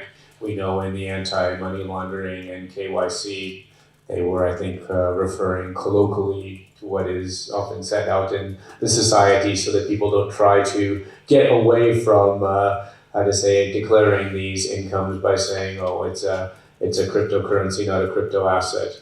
But I would say that was the official line that was taken by the policy leadership, but there's probably still more work to do on it. And also if there's inputs from this working group and others, we welcome them.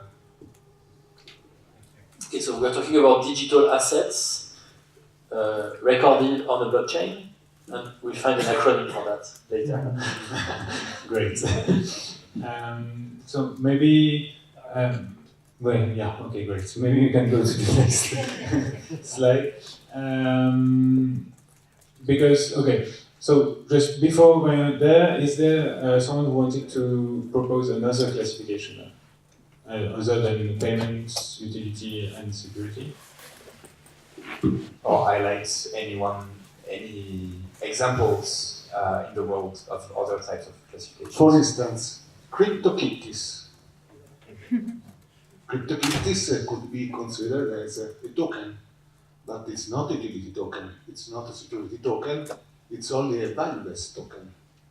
So this classification, from my point of view, could be too simplified, because security, utility, and payment does not consider the whole system, the whole combination. Another instance, another problem, stablecoin. Stablecoin are not security, are not payment, are not utility token, are asset token, asset-backed token. For instance, Tether or Noko Euro are something different because are not used as payment token, are used in another way. So I think that the classification has to be broad, has to classify in three, my idea that I wrote in some article, in coin, DAO token, because there is a DAO token, there is another issue, and token or upcoin. And upcoin depending on the right. That could be asset, reward, access, discount, voucher, valueless, or hybrid system, because we know that all these combination or the classification are, how can I say, roughly. Thank you. So just to be sure I understood, you propose two categories. One is a coin. And two. Because upcoin have been subdivided in 6 categories. Okay, so there's the coins, and then the tokens that are subdivided in 6 subcategories. That includes so coin would be probably what's called a payment token today. Yes. And then you mix up together all the other, and they create 6 different categories. In order to be more precise on the different sub. Okay. Is there any other contribution on this? Okay. Good. No, I mean, yes, please, let's also not spend too much time if multiple regulators are already published about this. Thank you. Just 5 seconds. On the line you have outlined, I agree with you that I have a classification of banking or non-banking, coin, not coin, and asset, economic-based assets or not. And within the real assets, we can subdivide them with more precision. Service and non-service, utilities, non-utilities. That's what we proposed to the last year. Okay, thank you. Okay, from here, maybe we can go to actual regulation. What is the way that we can? Yeah, okay, we can move directly to the. Okay, that's a good idea. Okay, that's it for the first part.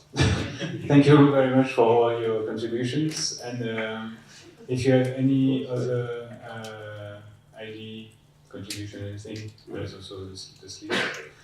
We will go to the second part where we basically we have identified 5 priority areas where a regulation may be interesting and may bring some legal clarity in relation with a legal uncertainty that exists today.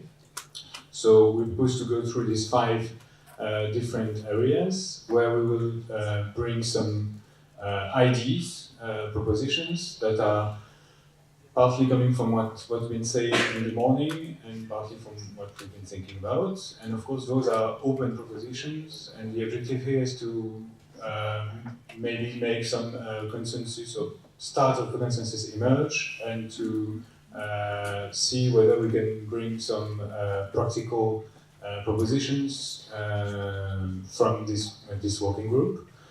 Maybe I can just remind what are the 5 points we identified, priority points. It's first the digital assets, the categorization and what legal framework for the digital assets. The second point is the legal recognition of smart contracts and also of the legal effect of smart contracts. Our first point is about the market of digital assets. Or should we regulate this market, this most of the time secondary market for digital assets? Our fourth point is about DAOs. And we also have a point on tax and accounting framework. And of course, after that, if you think there is other sectors that we should regulate in priority, we have other list of sectors when you can suggest other proposal. So again, the first part was really about starting the discussion on these many topics, and the second part that we are going to start right now, and we won't have much time to cover all extensively, It's really about starting to frame if there is a need or what could be practical actions and practical regulations that could be shaped. So this is a discussion that is at the very forefront. So there might be not answers to everything, but we want to start the discussion with you today. Let's start. Don't worry, the end of the day is near. Okay. So let's continue on digital assets, but with maybe coming from the discussions and with the different type of categories we have pre-identified. We are proposing four different options that may be something that we could recommend in the report, and of course this is open to suggestion and to completion. So the first option would be to define new broad categories, which is what some regulators have been doing right now, so payment, security, utility, other categories. The other way of proceeding would be to define a clear qualification framework to help for each, on a case-by-case basis, for each token to define if it is an investment instrument, it is a physical asset, it is a right to a service, and everything. So maybe define something that would basically help by answering the question, does it have this characteristic or not? Define the legal qualification of the token. And there's a kind of mix of the two first propositions that would be define a new category where there is a need for a very specific new category. So maybe this could be a Bitcoin and the likes, that is something apparently completely new in terms of legal substance. And then a qualification framework for each type of other token that would be a physical asset, and right of a service, etc. And of course, the option 4 is no action, do nothing. And maybe for option 2 and 3, there is a sub-question that would be, does existing regulation need any kind of adaptation to correctly to legislate and to clarify the legal regime of those new tokens. So, okay. Is there any reaction to this? Is there any clear option that makes more sense than the other?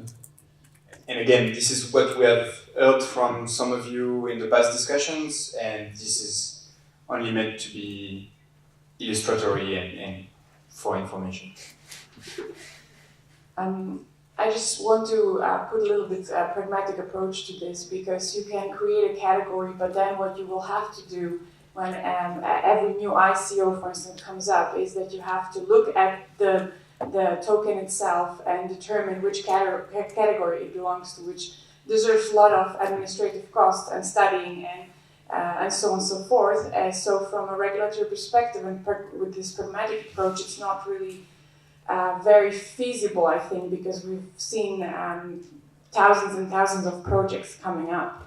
So my approach would be to not really have to define tokens, and in the context of ICOs that I'm talking now, and determine, let's say, higher threshold for crowdfunding than we have right now, which would be maybe up to 10, 15 million. It has to be enough for early stage project to start off. And in that case, we could all subsume whether it's equity crowdfunding or ICO, we could all subsume it into one category. We wouldn't have to investigate every single token. And we would provide better access to finance to startups that are looking for it. And this is really my pragmatic approach, because I was looking from it from left to right, and I think the definitions would not necessarily help us to solve this issue, again, in the context of ICOs.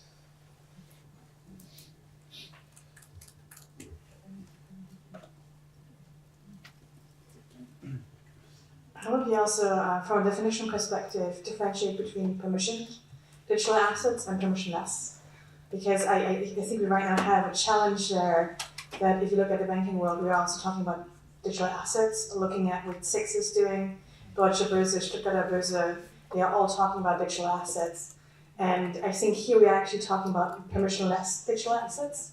And then I would be also tempted to say more pragmatic approach, looking at what are the use cases for, what is it used for, instead of trying to find some strict definition around it. So because when we're looking at regulators right now, and since some of the papers I've read about ESMA and so on, they miss the point between the differentiation between permission and permissionless. And I mean, we are all looking at it, right, like all the banks, all the market infrastructures. And I do think we have to be careful that we do have a differentiation between permission versus permissionless. So I don't understand why there is a distinction. Can you explain? I think we all understand what is the difference, but why do we need to make a difference? Because the risk profile is different. Why? So if I look at when we're working out like how to do a bond issuance into the blockchain with all the different exchanges, we are complying all with the regulations. If a company is working with the Stuttgarter Börse right now, putting together a digital asset exchange, they are trying to follow the existing regulations. Where right now in the permissionless market, what I've been seeing is it's kind of right now from a risk perspective, you're not able to do KYC, you're not able to look at source of funds, right? We do get a lot of requests from companies that have done an ICO and then now want to bank with us. And in order for us to offer a company a bank account, we need to be able to do a source of funds. And right now, this is a challenge for us to really do. So I feel like right now at the moment, the risk profile is different. I think we might be confusing a little bit the legal status of assets and how to comply with money laundering and anti-terrorism regulations. But regardless, your point is noted. Yeah, I also think that differentiation is difficult because we're seeing a lot of like blockchain clones of the open source protocols coming up, which will be run on a permissioned mode, but that has nothing to do with any banking idea or experiment, right? And if you are compliant anyway, then there's no need to fear regulation, right? I would like to, but I would like to add to that. What I would love to see is indeed that we look what the project is actually trying to achieve, and that we may want to consider that those ventures who try to build public, open, digital infrastructure for everyone, and on a non-profit basis, that they might get support by lighter regulation, because that's what ultimately the states should provide for. But in the digital area, they are not able to do so. And so we're seeing like eBay, Amazon, Facebook and co. Building our future digital infrastructure. And the question is whether that's actually what we as a society would like to see. So if you ask me, that would be a part for which I would like to see lighter regulation. So I think maybe we don't spend too much time on this topic because we've heard a variety of views already. I would also like to perhaps paraphrase what Anne this morning already explained, which is that generally the approach recommended by ESMA is to take the current regulatory framework, i.e. when financial assets are financial assets, they are regulated as such under MiFID, and when they are not, they are not. And then what she suggested is that the approach recommended by ESMA is to apply the current regulatory framework and then look at line by line what those regulations are and identify situations where they are either hard to interpret or not practical with those particular assets. And so I think that's also an important guidance that we got this morning and that we need to incorporate into that discussion.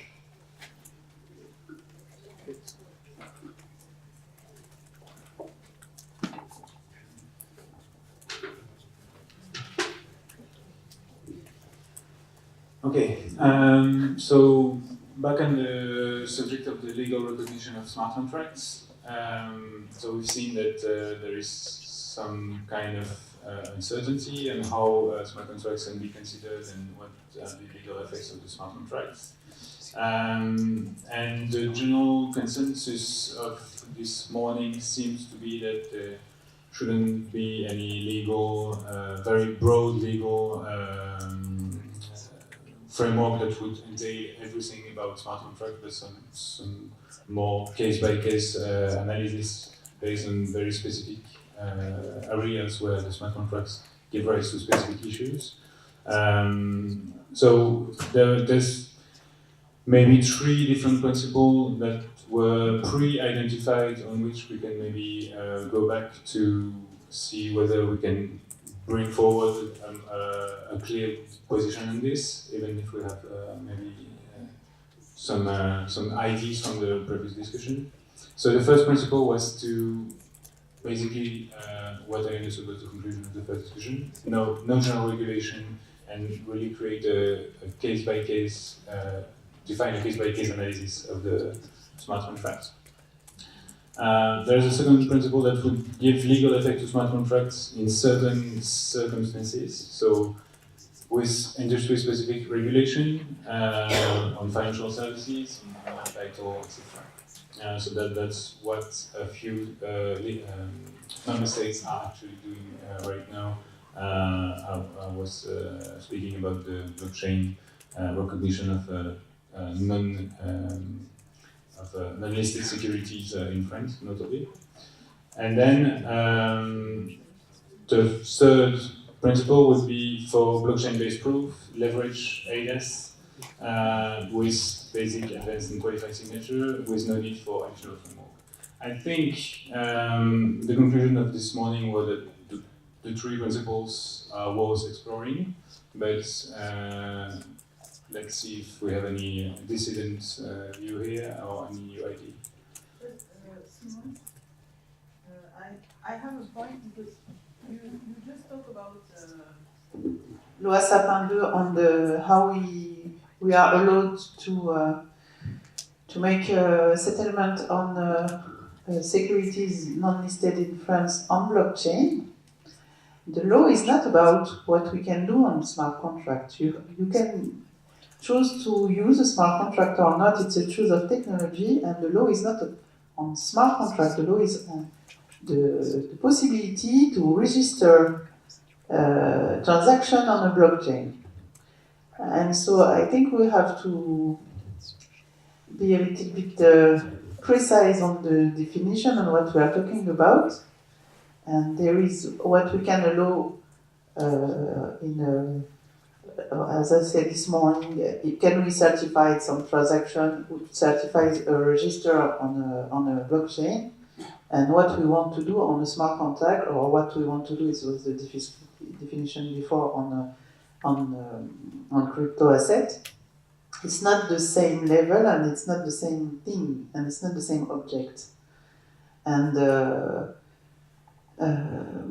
when we talked about industry-specific regulation, you will not do a technical choice inside the regulation. It will be, en français, un biais de... It will have, un biais de, pas de genre, mais un biais de technologie. So it's important, I think. Yeah, it's a very good point. I think earlier we talked a lot about transfers of value, transfers of tokens. We didn't talk so much about land registries, which are oftentimes mentioned as a use case for blockchain. We have a specialist here today. So has any in this room thought about whether land transactions, not tomorrow, but at some point, should be considered to be recognized on a distributed ledger, and whether an evolution of civil laws at some point might be required in that standpoint? Sorry, what? It was one of my previous questions. Who should be recognizing this? At which level and by what? Okay. And do you have an answer? No, that was a question. Someone raised their hand. Yes, in Spain, Alastria has signed an agreement with the Colegio de Registradores, the registry, the land registry, and other kinds of mobile goods. It's a project which first has a wide range scope of possibilities to register on the blockchain the powers of the administrators of companies, the powers of the people who go to the registry to register some kind of different goods and which can be pawned or can be object of transaction in many ways, in many different ways. And we have also the possibility to create an inner blockchain for the registry and connect this inner blockchain in the registry with the cadastro, which is the material landscape photographing, and so which has also taxation consequences, and connect all three. The public treasury, the registries, the notaries, and also the cadastro as a material source of verification and attestation to make the digital identity claims on the land registry. It's ours. But we first we need to create and develop the basis of the infrastructure, which is now going on, but it's not yet finished because there is now not enough interoperability and not enough scalability. But the public law institutions are behind. Am I making the right assumption here that what you're describing is more like a replication? Or so are those agreements? Do those agreements mean that, for example, notaries and cadastro will have their official records where they are right now? Yes. Right. And so then the blockchain is simply a copy of those. But your agreement doesn't mean that the blockchain will become the single source of truth for those records. No, the agreements just make making the I+D the research and development. But to put that into production will be a later stage. So, thank you. Julie?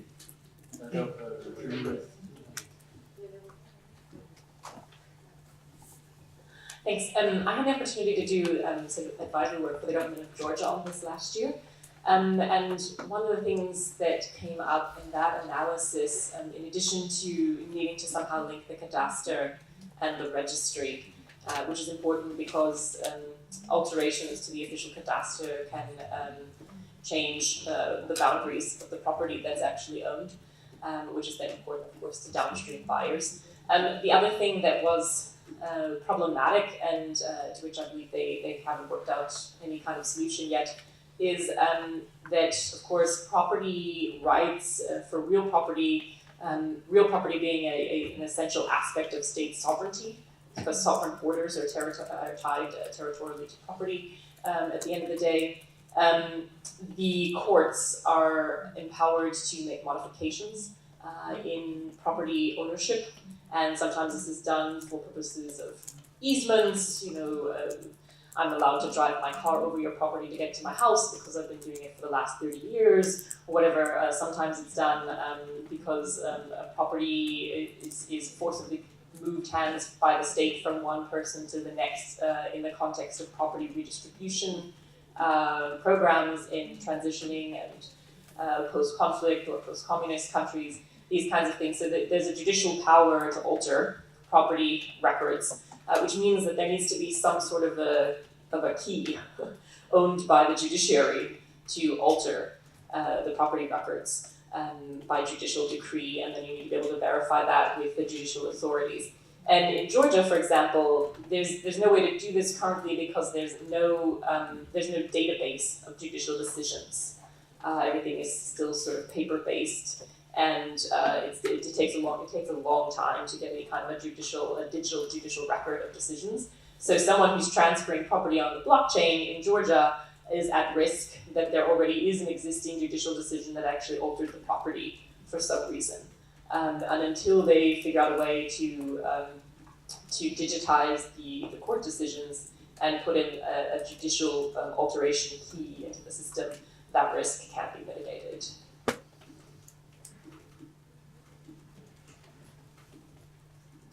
It's very interesting to hear that, because I think this situation is often mooted as one as a problem of the global south rather than global north, actually. So it's kind of very interesting to hear that particular aspect of it. I just wanted to go back to the principles that you have up there. I'm just wondering about the validity of principle 2, just because I think, and as we've just been discussing, land as a particular asset class or property type has always commanded very different sort of contractual criteria and formalities.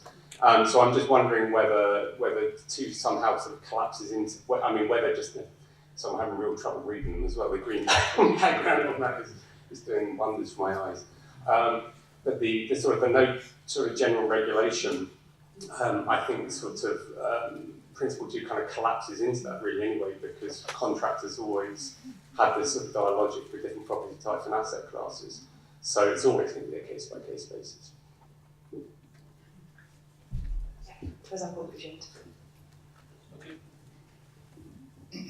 Sorry, I believe that the question is misleading somehow. I believe we will never ask to any of our entities if it has a legal value to register transfer of property on a database or Oracle, on a piece of paper, on whatever means they want to run it. So the question is not the mean, the question is the trust. At the moment there is a central authority that does it, whatever technological mean he used to register that.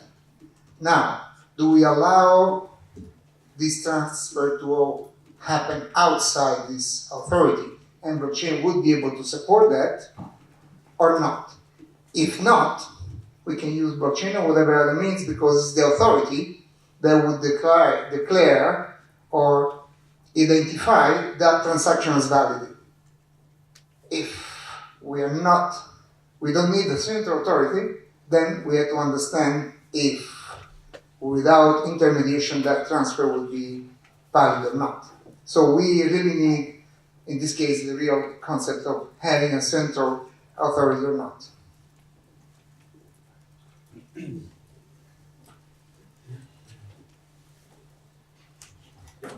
I would like to clarify a little bit on what you have just said.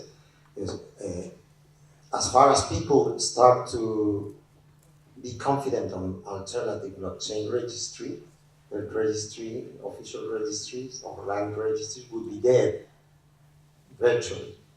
And that's exactly what the community of registradores de España is trying to avoid. Everyone. Not really notaries, because notaries have a particular way to escape from because notaries will be always able to act off chain before and after the registration process. But the ledger is a registry itself. Can I take a last comment on this question? I think you wanted to say something, and after I think we will need to make the conclusion, because I don't think we have enough time for talking about the other subject. Yeah, this is really quick. No, it was very interesting what you said about Georgia. I mean, in the UK, again, these things don't operate in a vacuum. Property rights, there are things like squatters' rights that ultimately, it doesn't matter what the database says. If people have those rights, they have those rights. And that's the challenge. And I see a lot of the registries are doing projects, but I can't really see them going out of business. Because people trust the central authority actually in a lot of countries. In some countries they don't, but where it's working well, I'm not sure why you would move away from it. Yeah, so that's I'm fully aligned with that, and it's a question that I've asked myself many times when looking at blockchain projects that aim to put data already maintained by a trusted authority onto a blockchain. You can ask yourself, what is really the point? I think what's clear is that the blockchain technology has a great property, which is the ability to maintain multiple copies, a very large number of copies of the same record, synchronized in real time, globally. And so there are situations where this solves a practical problem, which is you have a reconciliation issue, and you are actually employing people to sort out why some records are not in sync, and reconcile those things. It doesn't look to me like land registry is a situation where we have those reconciliation problems. There is clearly a central source of truth. Perhaps it is not so much the case in developing countries where there is no official record, but in most developed countries, it looks like it's a solution looking for a problem.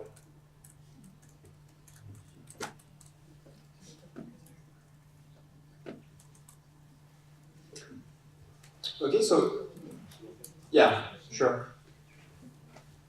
Yeah, I just comment on that. What Ken said, and I agree. we did it for innovation and looking at the technology purposes, and we see that there are some benefits, but it's not necessary to have a blockchain for a land registry.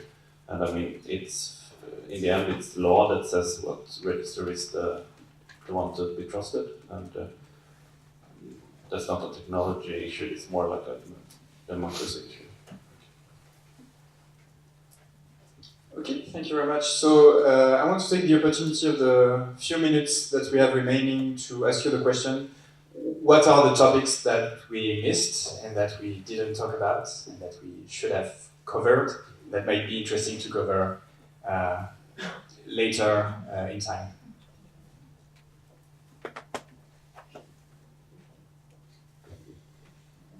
Thank you. In my opinion, two fundamental ones that I had the opportunity to speak about with Chiara in Madrid, the stock exchange market, which are civil liability in particular, and of the other matters itself, civil liability and responsibility and accountability, in particular in extra-contractual aspects. And second, governance. Governance on-chain and off-chain governance of the DLT. Devices in general, not only networks, but software and other. Okay, thank you. Other topics we missed?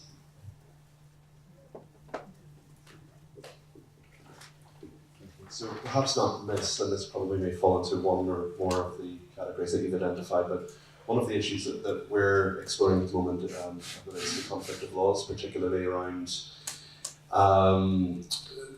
when, for example, you are transferring dematerialized assets as collateral and there is a security interest attached to that collateral, and there's a default and a party's looking to either enforce collateral or enforce other property rights in some intangible asset.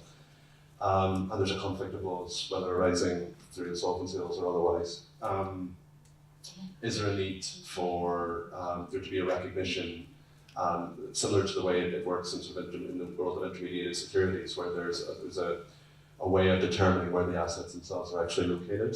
That's obviously more difficult for assets that are dematerialized and stored across different nodes and across different jurisdictions. Perhaps there's some work to do, possibly on a global basis, around some kind of framework for being able to identify where assets are actually located.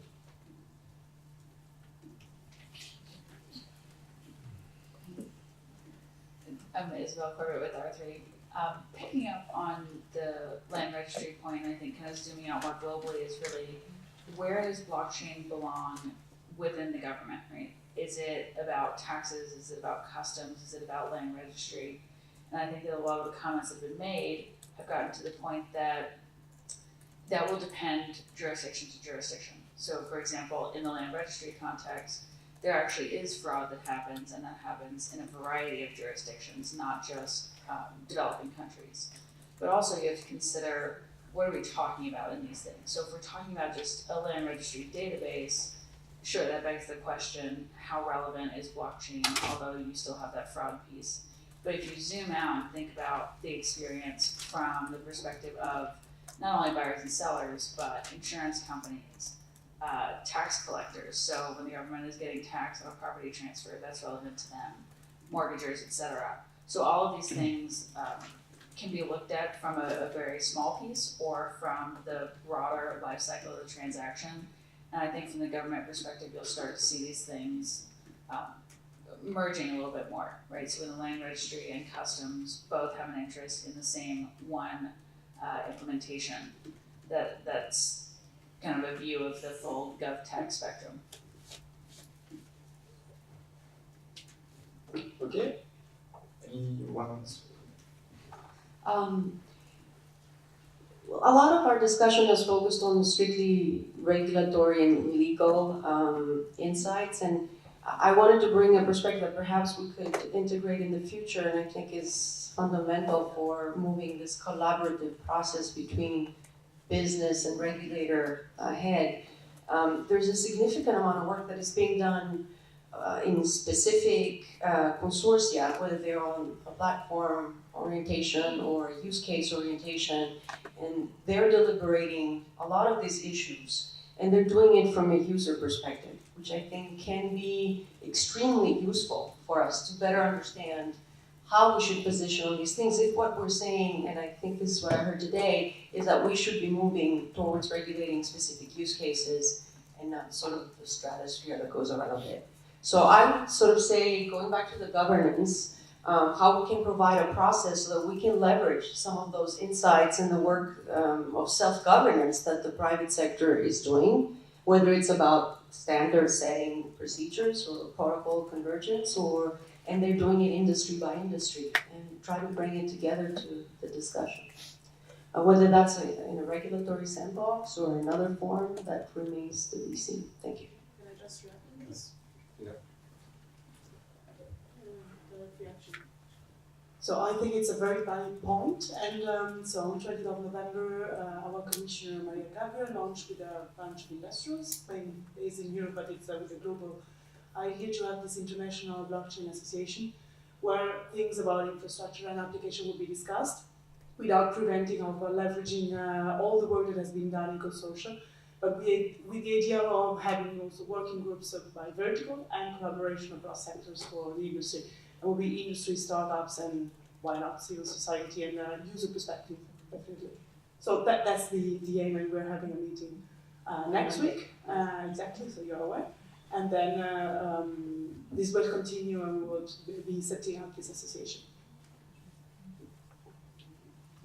Okay, well, thank you very much for this very good point.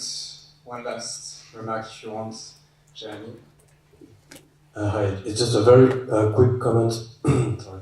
It's just about the matter of the liability. I just wanted to point that we're talking about blockchain, and the main point that is always, I mean, I know you know it, but I mean, the main point that is always mentioned about blockchain is the concept of decentralization. And it gets back to the question of like, what is really the problem if there is no liability at some point?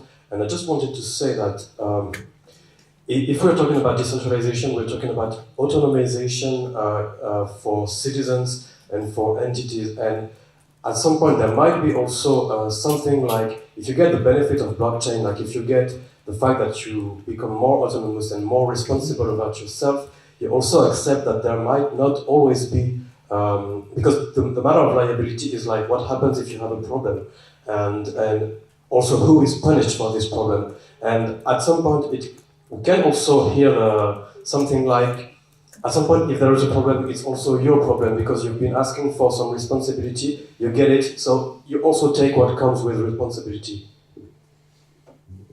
That's all. So I think it's more than time to wrap this up. One last point? Okay. I think the sentence for today is one last point. So just to respond to the comment that was just before previous comment, I don't think decentralization per se is something that I look for as a consumer in a product. Yeah, I look for a product that is cheaper or higher quality or both. I don't care what the back end is that much. At least that's my business perspective. So from that perspective, I would not overvalue what the value of decentralization is for the consumer. And I think we should not glorify it either. So thank you.